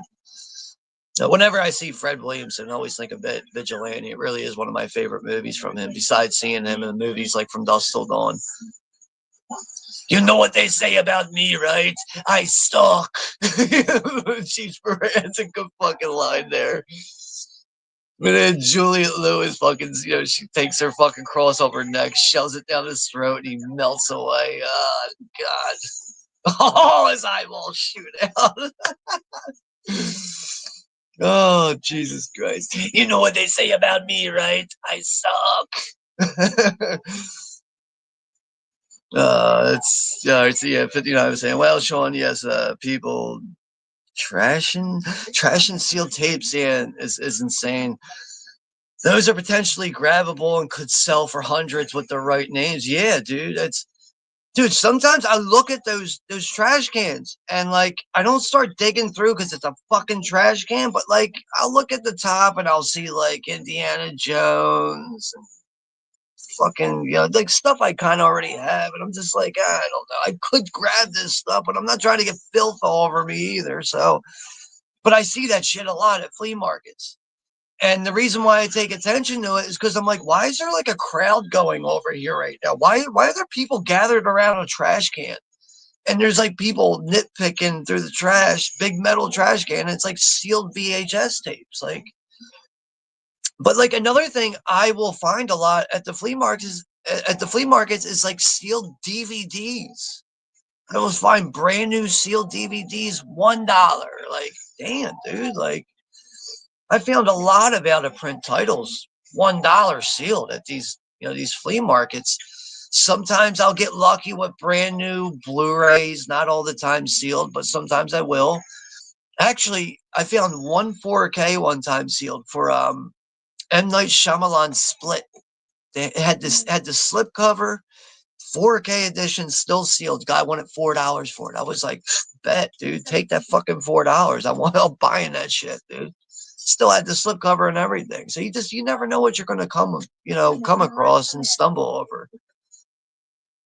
I also know another guy at the flea market I go to. He'll sell a lot of like custom stuff, and he sells more of the custom stuff that doesn't have official releases, like a lot of like Netflix movies and stuff like that. So he'll sell the stuff for like $5, which is, beneficial for people like me. Like I remember buying a Godzilla -1 on Blu-ray, which was a custom Blu-ray before it had an official 4K and Blu-ray release. It really looked like we weren't able, or weren't we? It looked like we weren't going to be able to really get a legit release on that, but eventually it did down the line. But it's really important to take advantage as a collector of your flea markets, man. You just don't know what you're going to find, man. You really don't.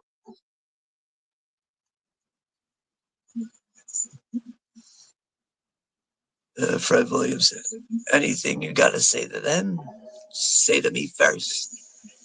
Oh, he rips his heart out. That's right. He rips the fucking monkey man's heart out. Think he stabs it with a pencil here?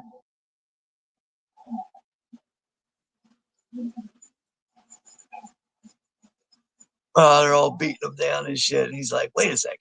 I think I can just end this real quick here and just stab his heart with a pencil.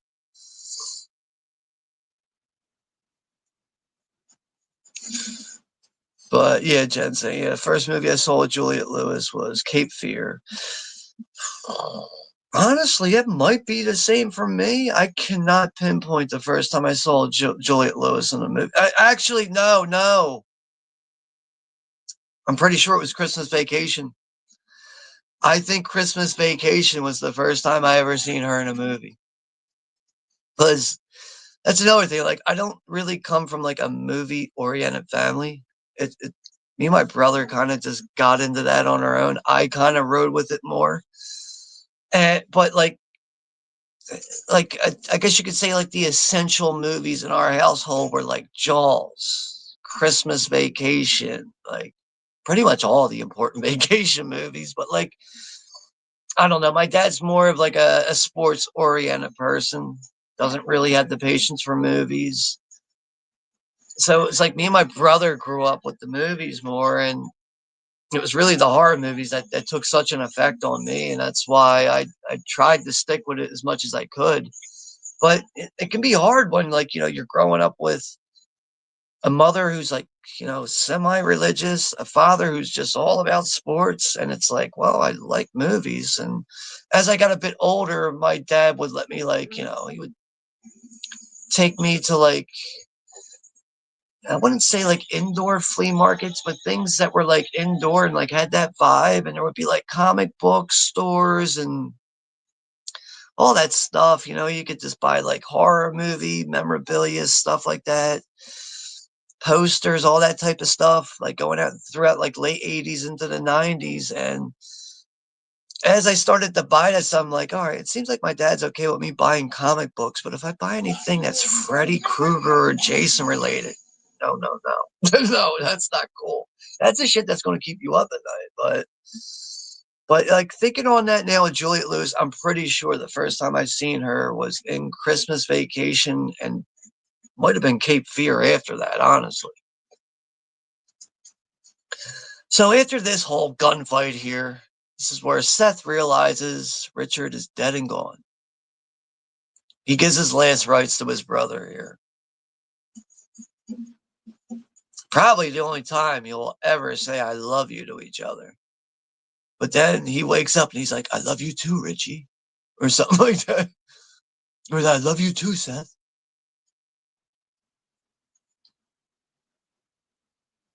Yeah, he knows his brother's dead. He's like, I love you too, Seth. He wakes up and he's just fully fucking vampired out, man. He looks like Frankenstein, man. Really does. To me, I think Quentin Tarantino always looks like Frankenstein vampire, man. Creepy and fucked up looking, man. So Sex Machine, Tom Savini, he's getting ready to fucking put a stake in his chest, and he's like, no, man. No, nobody fucking kills my brother but me. He'll kill us all. Shut up. He's like, shut up. And he's like, roar! His vampire voice. He is a great little riddle. Yeah, shut up.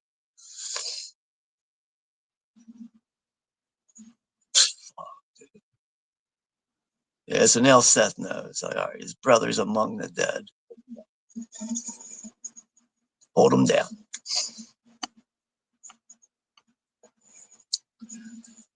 Yeah, right. Cheats.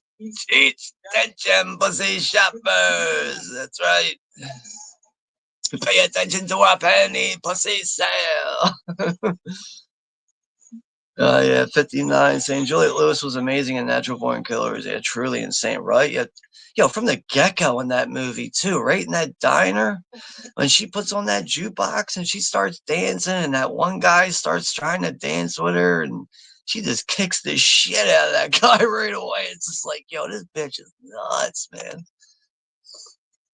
But I really do like her a lot in California with Brad Pitt. She plays the fucking her character is like the dim-witted girl, can't make decisions for herself. She kind of has like the mind of like a fifth grader. And Brad Pitt playing Early. I forget his last name. I just know his name's Early. They calls him Early. His favorite line in the movie is like, "Oh, you fucking deep shit." He always called people deep shit in that movie. What a fucking oh man, Brad Pitt's so disgusting in that movie. I mean, at one point they're out at like they're getting breakfast at a diner, and he takes his fucking boot off at the table, and he's got this nasty sock on, and his big toe. There's a giant hole in his fucking sock, and David Duchovny and his wife are looking across the table like, "What the fuck is the matter with you cleaning your feet at the table like this?" He's got no fucking manners. It's just oh man. That's an eerie psychopath path right there, man, with Brad Pitt in California, man. Oh, God. Oh, here we go now. Titty Twister's about to close down for the night. The bats are fully in fly mode.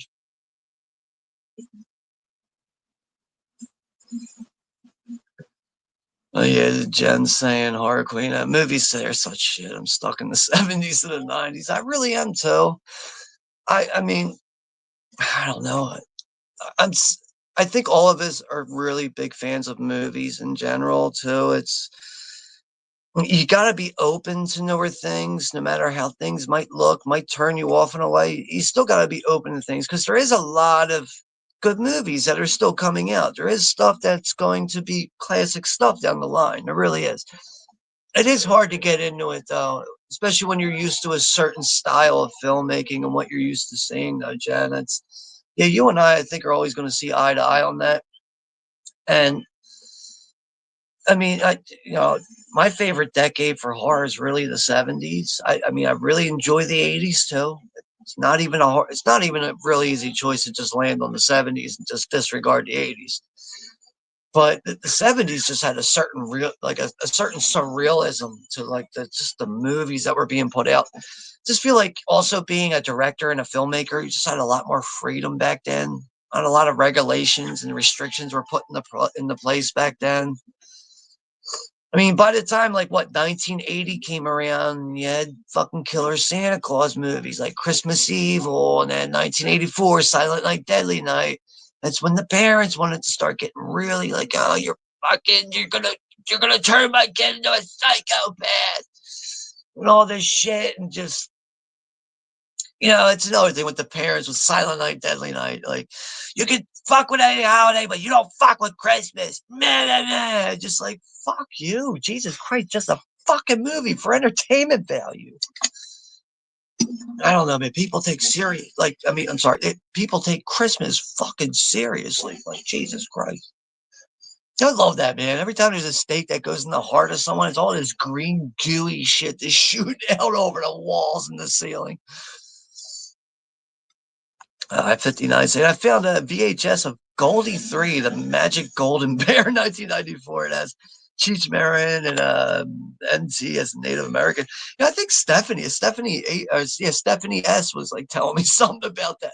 I know she made like an Ewoks short on her channel. Yeah. Is that your younger sister, 59? I think it is. At least that's like the vibe I get. I don't know. I know you two know each other. I know that. But maybe that might be your younger sister. I don't know, but either way, yeah, she's a cool girl. Yeah, really nice girl.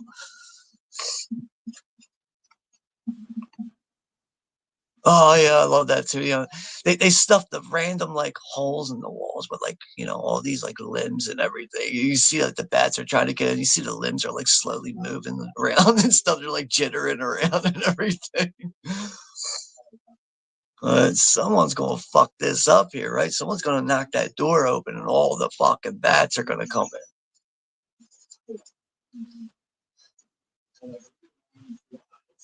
Here goes Seth here. Because I don't believe in vampires, but I believe in my own two eyes, and what I see is fucking vampires.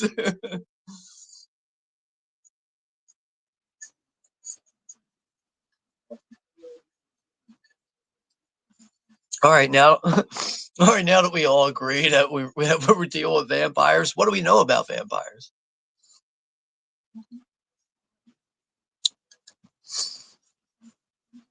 I think in vampire movies, when you just grab two things, go like this as a cross, here's my issue with that.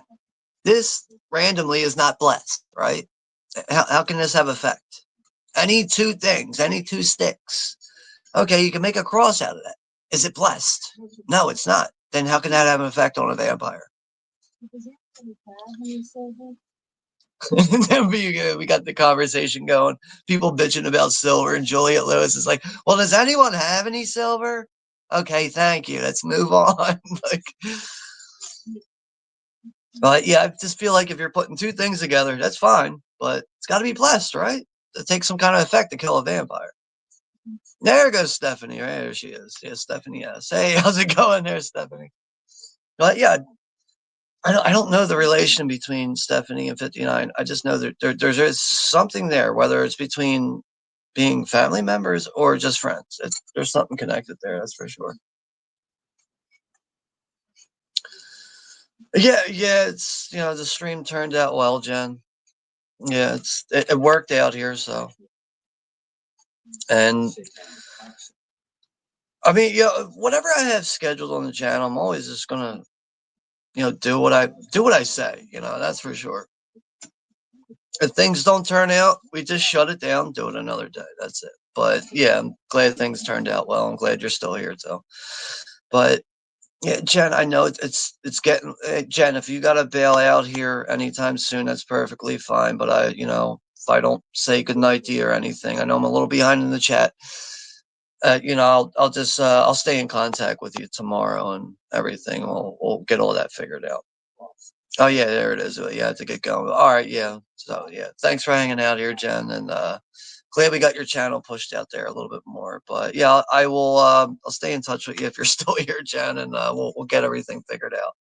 But have a good night, honey.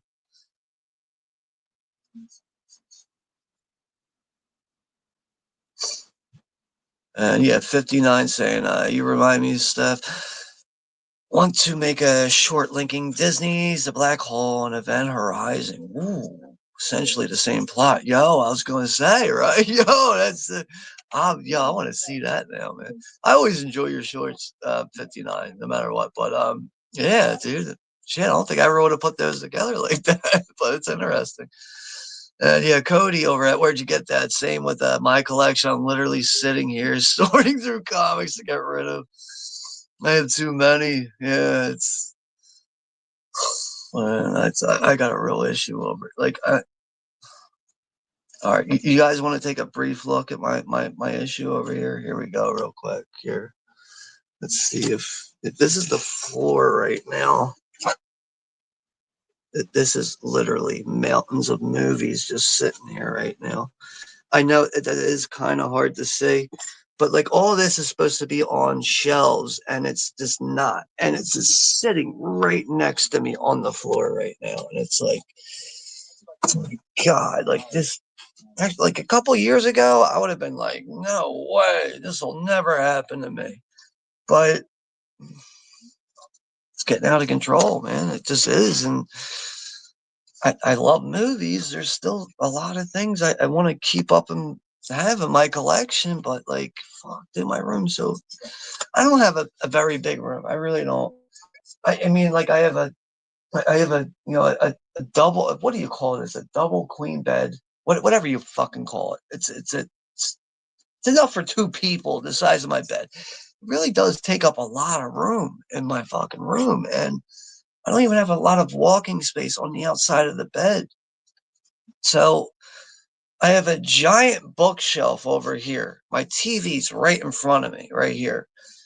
Over here is my bureau. There's a small shelf that goes over there, and then there's a bookshelf back there. I have a bookshelf over here, a DVD rack over there. There's also a DVD rack over there. Over here, I actually sacrificed a dresser drawer. I took my fucking clothes out of it. I was like, well, I can move the clothes somewhere else. And I just put the movies in the fucking dresser drawer, but still out of fucking room, man. It's a never ending fucking dilemma. But this is why I've slowed down with buying a lot of things and just trying to make sure I'm buying the things that I really just need instead of wanting. But it sucks when you see something, you're like, fuck, dude, like I already bought that like 8 times, but that's a nice looking set. Oh man, it's tough, man. It really is tough being a fan of stuff and figuring out really what you need and what's best for you and what's going to take up room. So now Tom Savini, sex machine, yeah, he's trying to hide the fact that he is turning into a vampire right now. And everyone's being distracted right now with hearing the Vietnam story with Fred Williamson.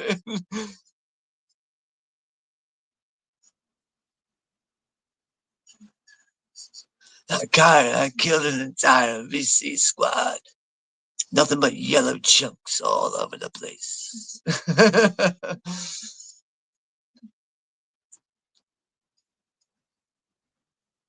Yeah, Tom's gonna creep up behind him here.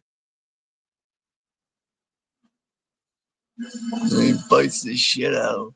You know, like Tom Savini, like he almost looks like a fucking rat. You know, like he just has that kind of rat features to his face when he's even like the pointed ears and everything, like sticking out. He just looks like a vampire rat or something. But yeah, Harvey Keitel, Pastor, unfortunately, he's been bit. He's finally pissed off. He gets thrown across the room. Juliette Lewis gets kicked across the room. Finally, Seth, he meets his fucking match. He gets socked in the face. Chinese boy here, he's willing to stand up to Sex Machine. And then Fred's like, you fucking bit me. And Tom's like, what are you going to do about it?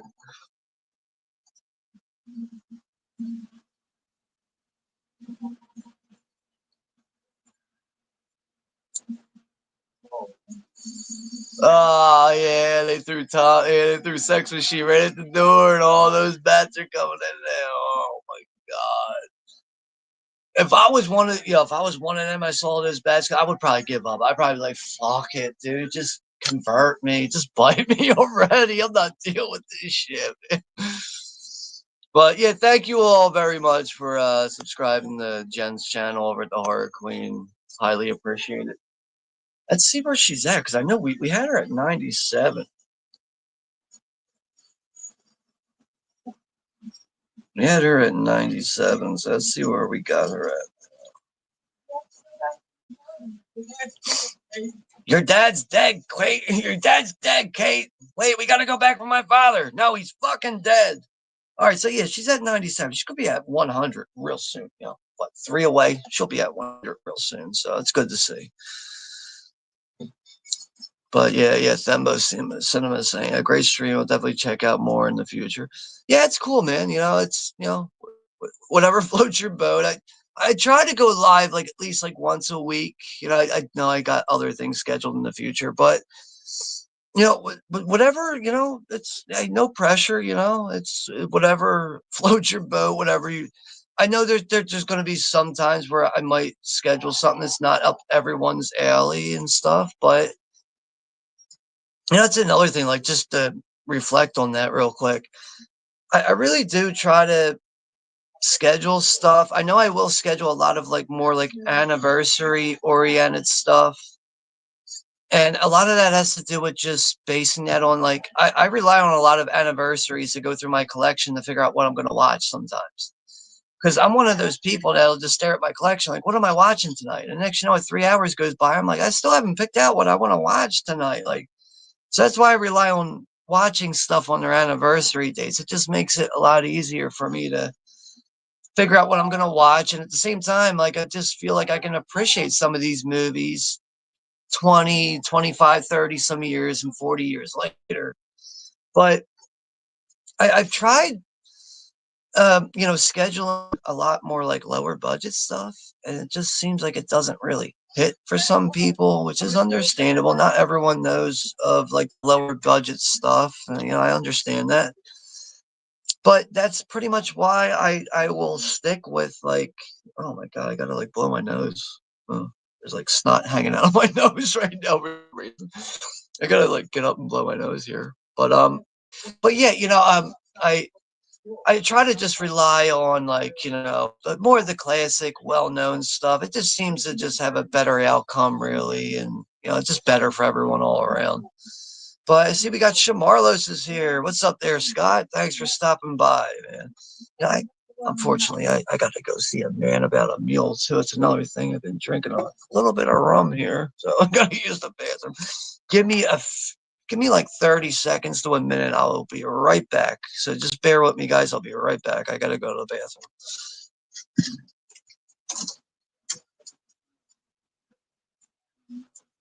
bathroom.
All right, sorry about that, guys.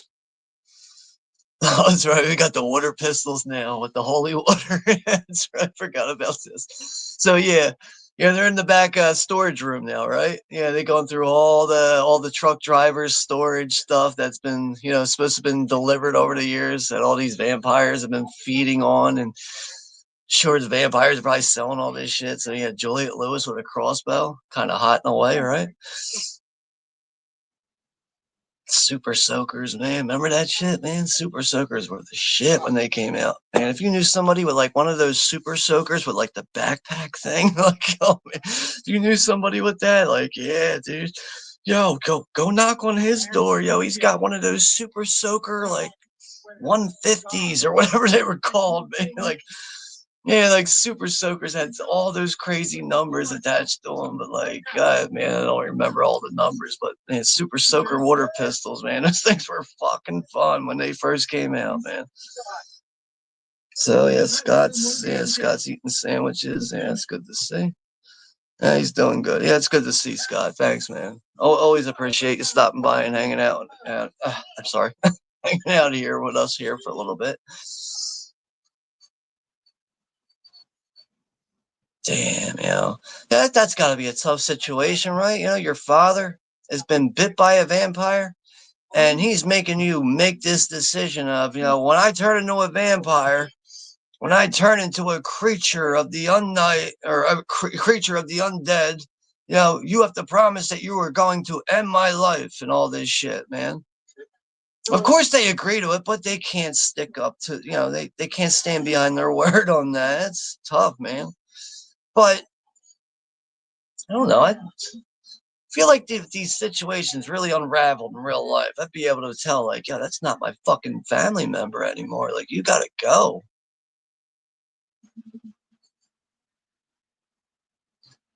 Apparently, too, with the making of this movie, now, Tales from the Crypt Demon Knight, that came out 1 year before this in 1995. This came out, From Dusk Till Dawn, 1996. When you put those two movies together, they do kind of play out the same. They really do.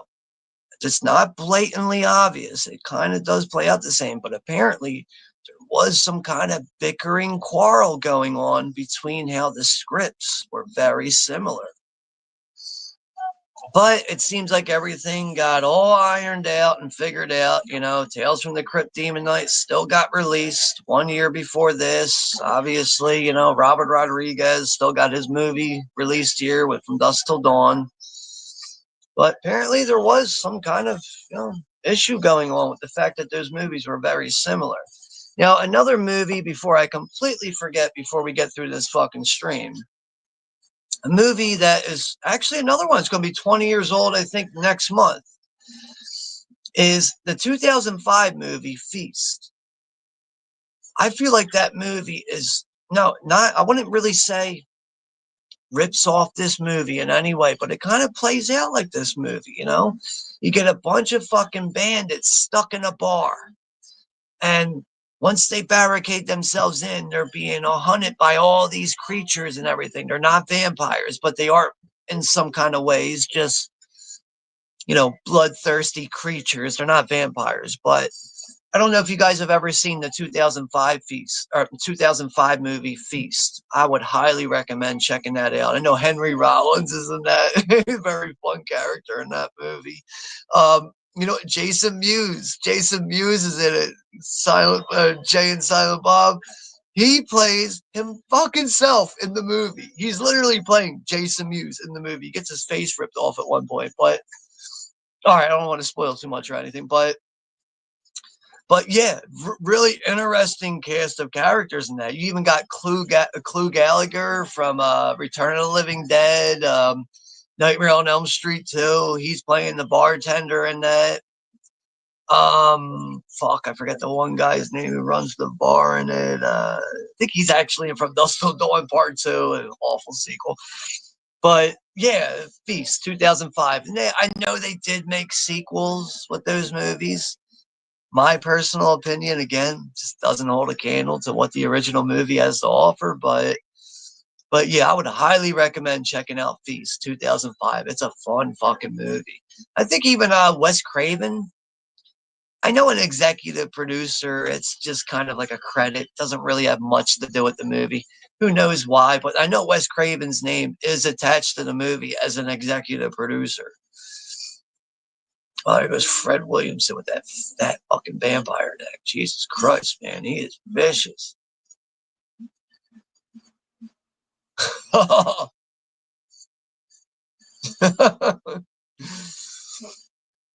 He's still loading the gun through Fred Williams' fucking stomach there through the top of his torso. All right, let's get back to the chat here, guys. We got 7 people in the chat. Yeah, 59 saying yes. Yeah, where'd you get that? My DVDs are off the shelf in about 6 boxes. I need those moved to arrange another 12 VHS or so. Oh my God. 50 tapes and boxes for me up to 4,500 VHS tapes. He just keeps growing. Yeah. If I had to guess with my collection, I think I might be hitting somewhere between around like 800 to about 1,000 movies. And that goes between, DVD, Blu-ray, 4K. I still have some of my VHS tapes, but I think most of my VHS collection is really down to about, I might have like 50 tapes or less in my collection. So I don't know. I just never got into the format. And here's another reason why I never got into the format. Sure, people can relate to this. Oh, Harvey Keitel, man, he just turned into a vampire. You just got to, oh man, yeah, Chinese adopted son had to fucking blow his head off. Now he's getting attacked by vampires. Damn, it's just her now. That's a bummer. But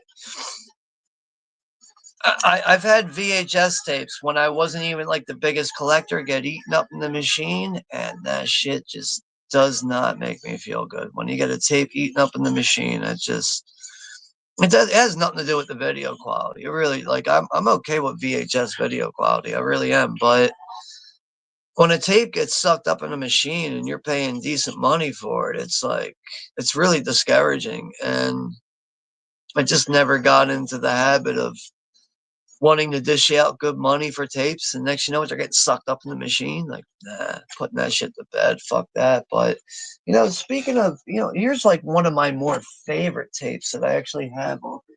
Where the fuck is this thing? Yeah, I put that tape at. I just had it here. Oh, here it is. So this is the original uncut version of Peter Jackson's Dead Alive, Brain Dead. This is a one of those imported PAL tapes. I know it's kind of hard to see that properly. Let's see if I can get that light on there. All right, maybe. I never have good lighting in this room. Yeah, I can't get that lighting there properly. But yeah, this is an original PAL. So like I couldn't even actually play this in original like VHS or VCR. I don't have like one of those imported things. But I found this at a flea market. I remember finding this for like a couple bucks. I was like, yo, I can't just pass that up. Like I got it. Like that's another thing. Like the tape is in really good fucking condition. That's another thing with this. Still rewound it and everything. Like, it says Dead Alive right there on the tape. But this is probably like one of my more like favorite things that I do have in the collection as far as VHS tapes go. But yeah, did find this at a flea market, surprisingly. And yeah, that's supposed to be like the full cut of this movie, right? Brain Dead. And then Dead Alive is like what, the 97-minute unrated American version. But yeah. So yeah, we're coming up on the finale of this movie here soon. All right. So now, yeah, they've managed to get outside of the bar. All the sunlight is bursting in now. All the vampires are getting lit the fuck up. All the fucking, that's another thing. I love how the light is reflecting off that disco ball, and they're all just getting lit the fuck up, getting turned to ooze and green guts. There goes Cheech, his third part in the movie now. And also, like, one of his henchmen there, I know he's in Return of the Living Dead 3, that other guy, that Mexican guy. Out of all the godforsaken shitholes in Mexico, why did we have to fucking meet here? I love that line. All right, so yeah, Scott is watching Tales of Halloween. Yeah, appropriate for this time of year. I thought that movie was okay. I think that is an anthology, right? Tales of Halloween, right? Oh yeah, thank you, Scott. Thank you. Actually, you know where I got this at? I got this at a Boscov's for like $8.99 or $9.99. Yeah, I found this at a Boscov's, dude. I was like, what, dude? They got Friday the 13th shirts in here. Not the best cotton material, but it's a very, it's a cheap shirt. Does the job. Nice print on it, though.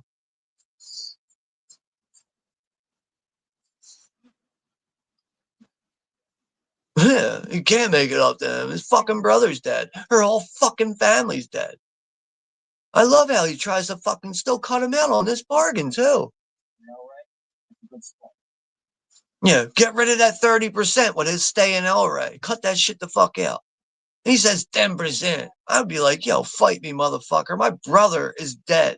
Her family is dead. I got to remind you again. I'm going to bark about 10%. I still love that line, though. What were they, psychos or something? Psychos do not explode when sunlight hit them. That's such a good fucking line, man. I seen Friday the 13th short film weeks ago. Oh, it's probably like a fan favorite you're probably talking about. I don't know. Stephanie S is saying CWO 503 also. Yeah, yeah, it's right. Yeah, that's right. I am at over 500 now. So yeah, thank you very much though, Stephanie. And hopefully we can get your channel pushed out there a little bit more and stuff. And I think you're pretty much newer YouTuber, right? At least to me, when I think I've known you know you as far as like interacting on here for like probably like a month now, something, maybe a little bit longer. I don't know. I'd have to look at your channel again, see when you signed up and all that, even though I don't look into all that all the time. But yeah, Cody over at Where'd You Get That saying, yeah, I can't keep buying, man. I need space just to stand right, man. Like, dude, that's a guy. All right, so I just showed you like the floor over here. Like, I can't really walk over here right now. But if this keeps up, I'm not going to be able to walk over here. And it's going to get bad, dude. It really is. And I got to stop looking at shit online sometime. That's another thing, man. Like, I look at stuff, I'm like, oh, this is a good deal. I need to have that. And I'm like, fuck, here we go. Running out of space in here because the Tower of Movies over here now. Oh, we got Jim's movie channel is here. Yeah, it's Jim's birthday today, too, man. Happy birthday, Jim. Yeah.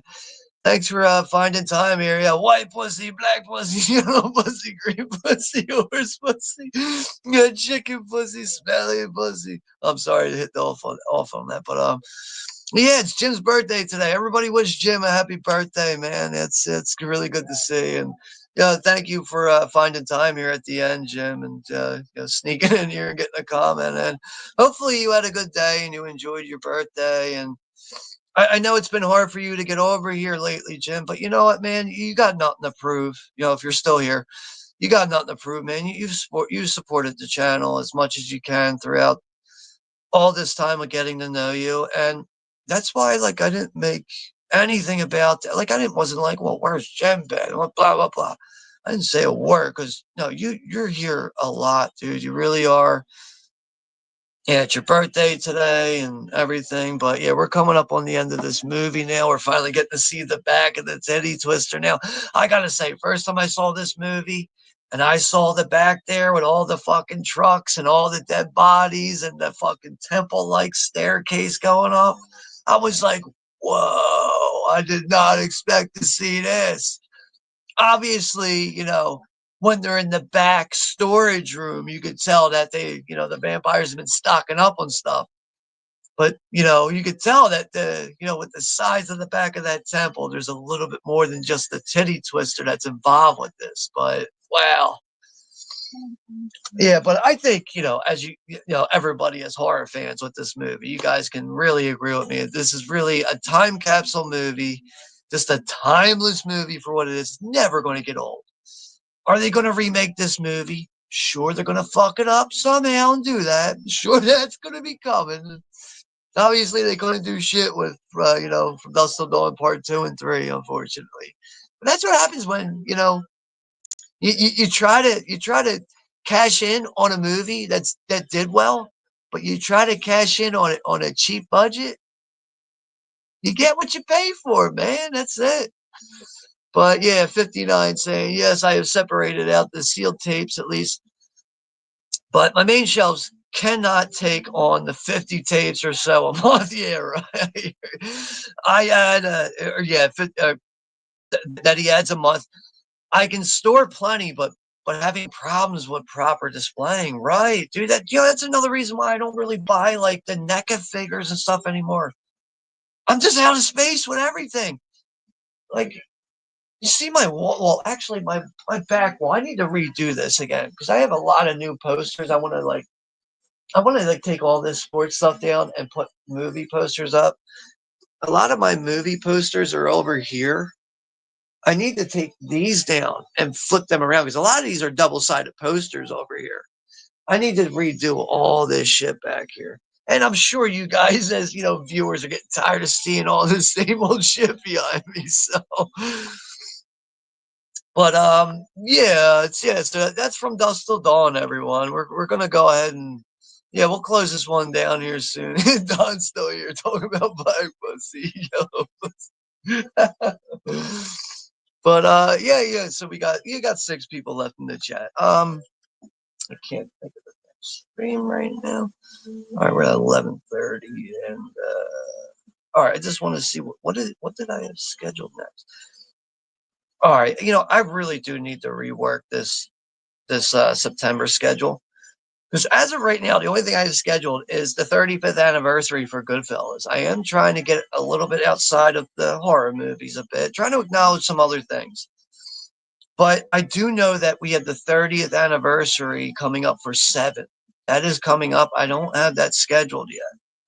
There is some things I need to readjust. I don't think we're going to do 13 Assassins, and that kind of has to do with the fact that I want to make sure that we're getting around to the 30th anniversary for, David Fincher's 7. It's a big movie for me, especially for, serial serial killer crime thrillers and stuff.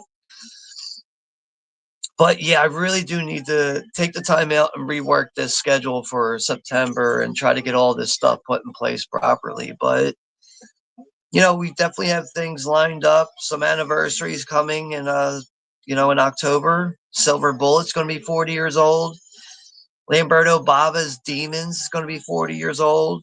Reanimator is going to be 40 years old. Yeah, there's plenty of things coming up. So all right, we'll hang out here for just a few more minutes, and then we'll cut this off and just call it a night. But I just want to make sure I'm not missing out on anyone's comments that I might have overlooked or just didn't get around to. I just want to.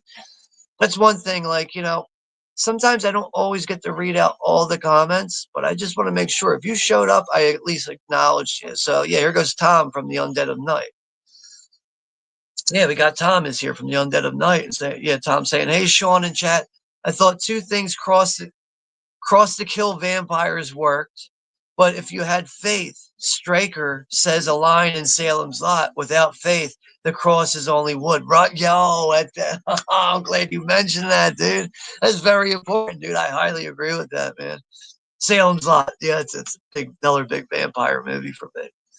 And I gotta say, first time I ever saw Mr. Barlow in that jail cell scene when he popped up, you want to talk about a jump scare that made my fucking bones chilled. Just, oh man, that movie freaked me the fuck out. First time I ever saw that as a kid. Oh man, Mr. Barlow. But yeah, thanks for making time here at the end, Tom from the Undead of Night, and hopefully all is well with you, man.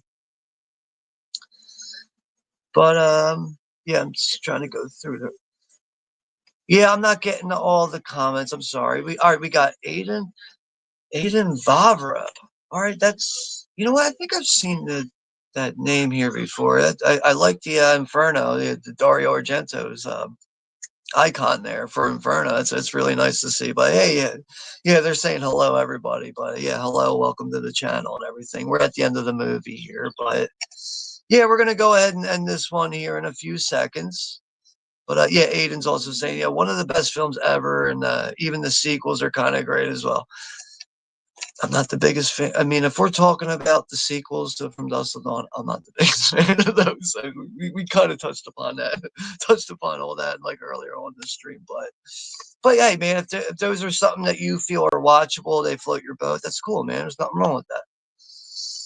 But other than that, I will keep you all updated through community posts when the next stream is coming. Like I said, I need to just rework the schedule for September. But other than that, thank you all very much for stopping by to hang out with me here tonight, to make a stream here for From Dusk Till Dawn, to close out the summer here properly on the Cinephile World Order channel.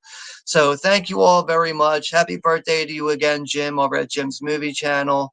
Take care, be safe, and I'll see you all in the next one, everyone.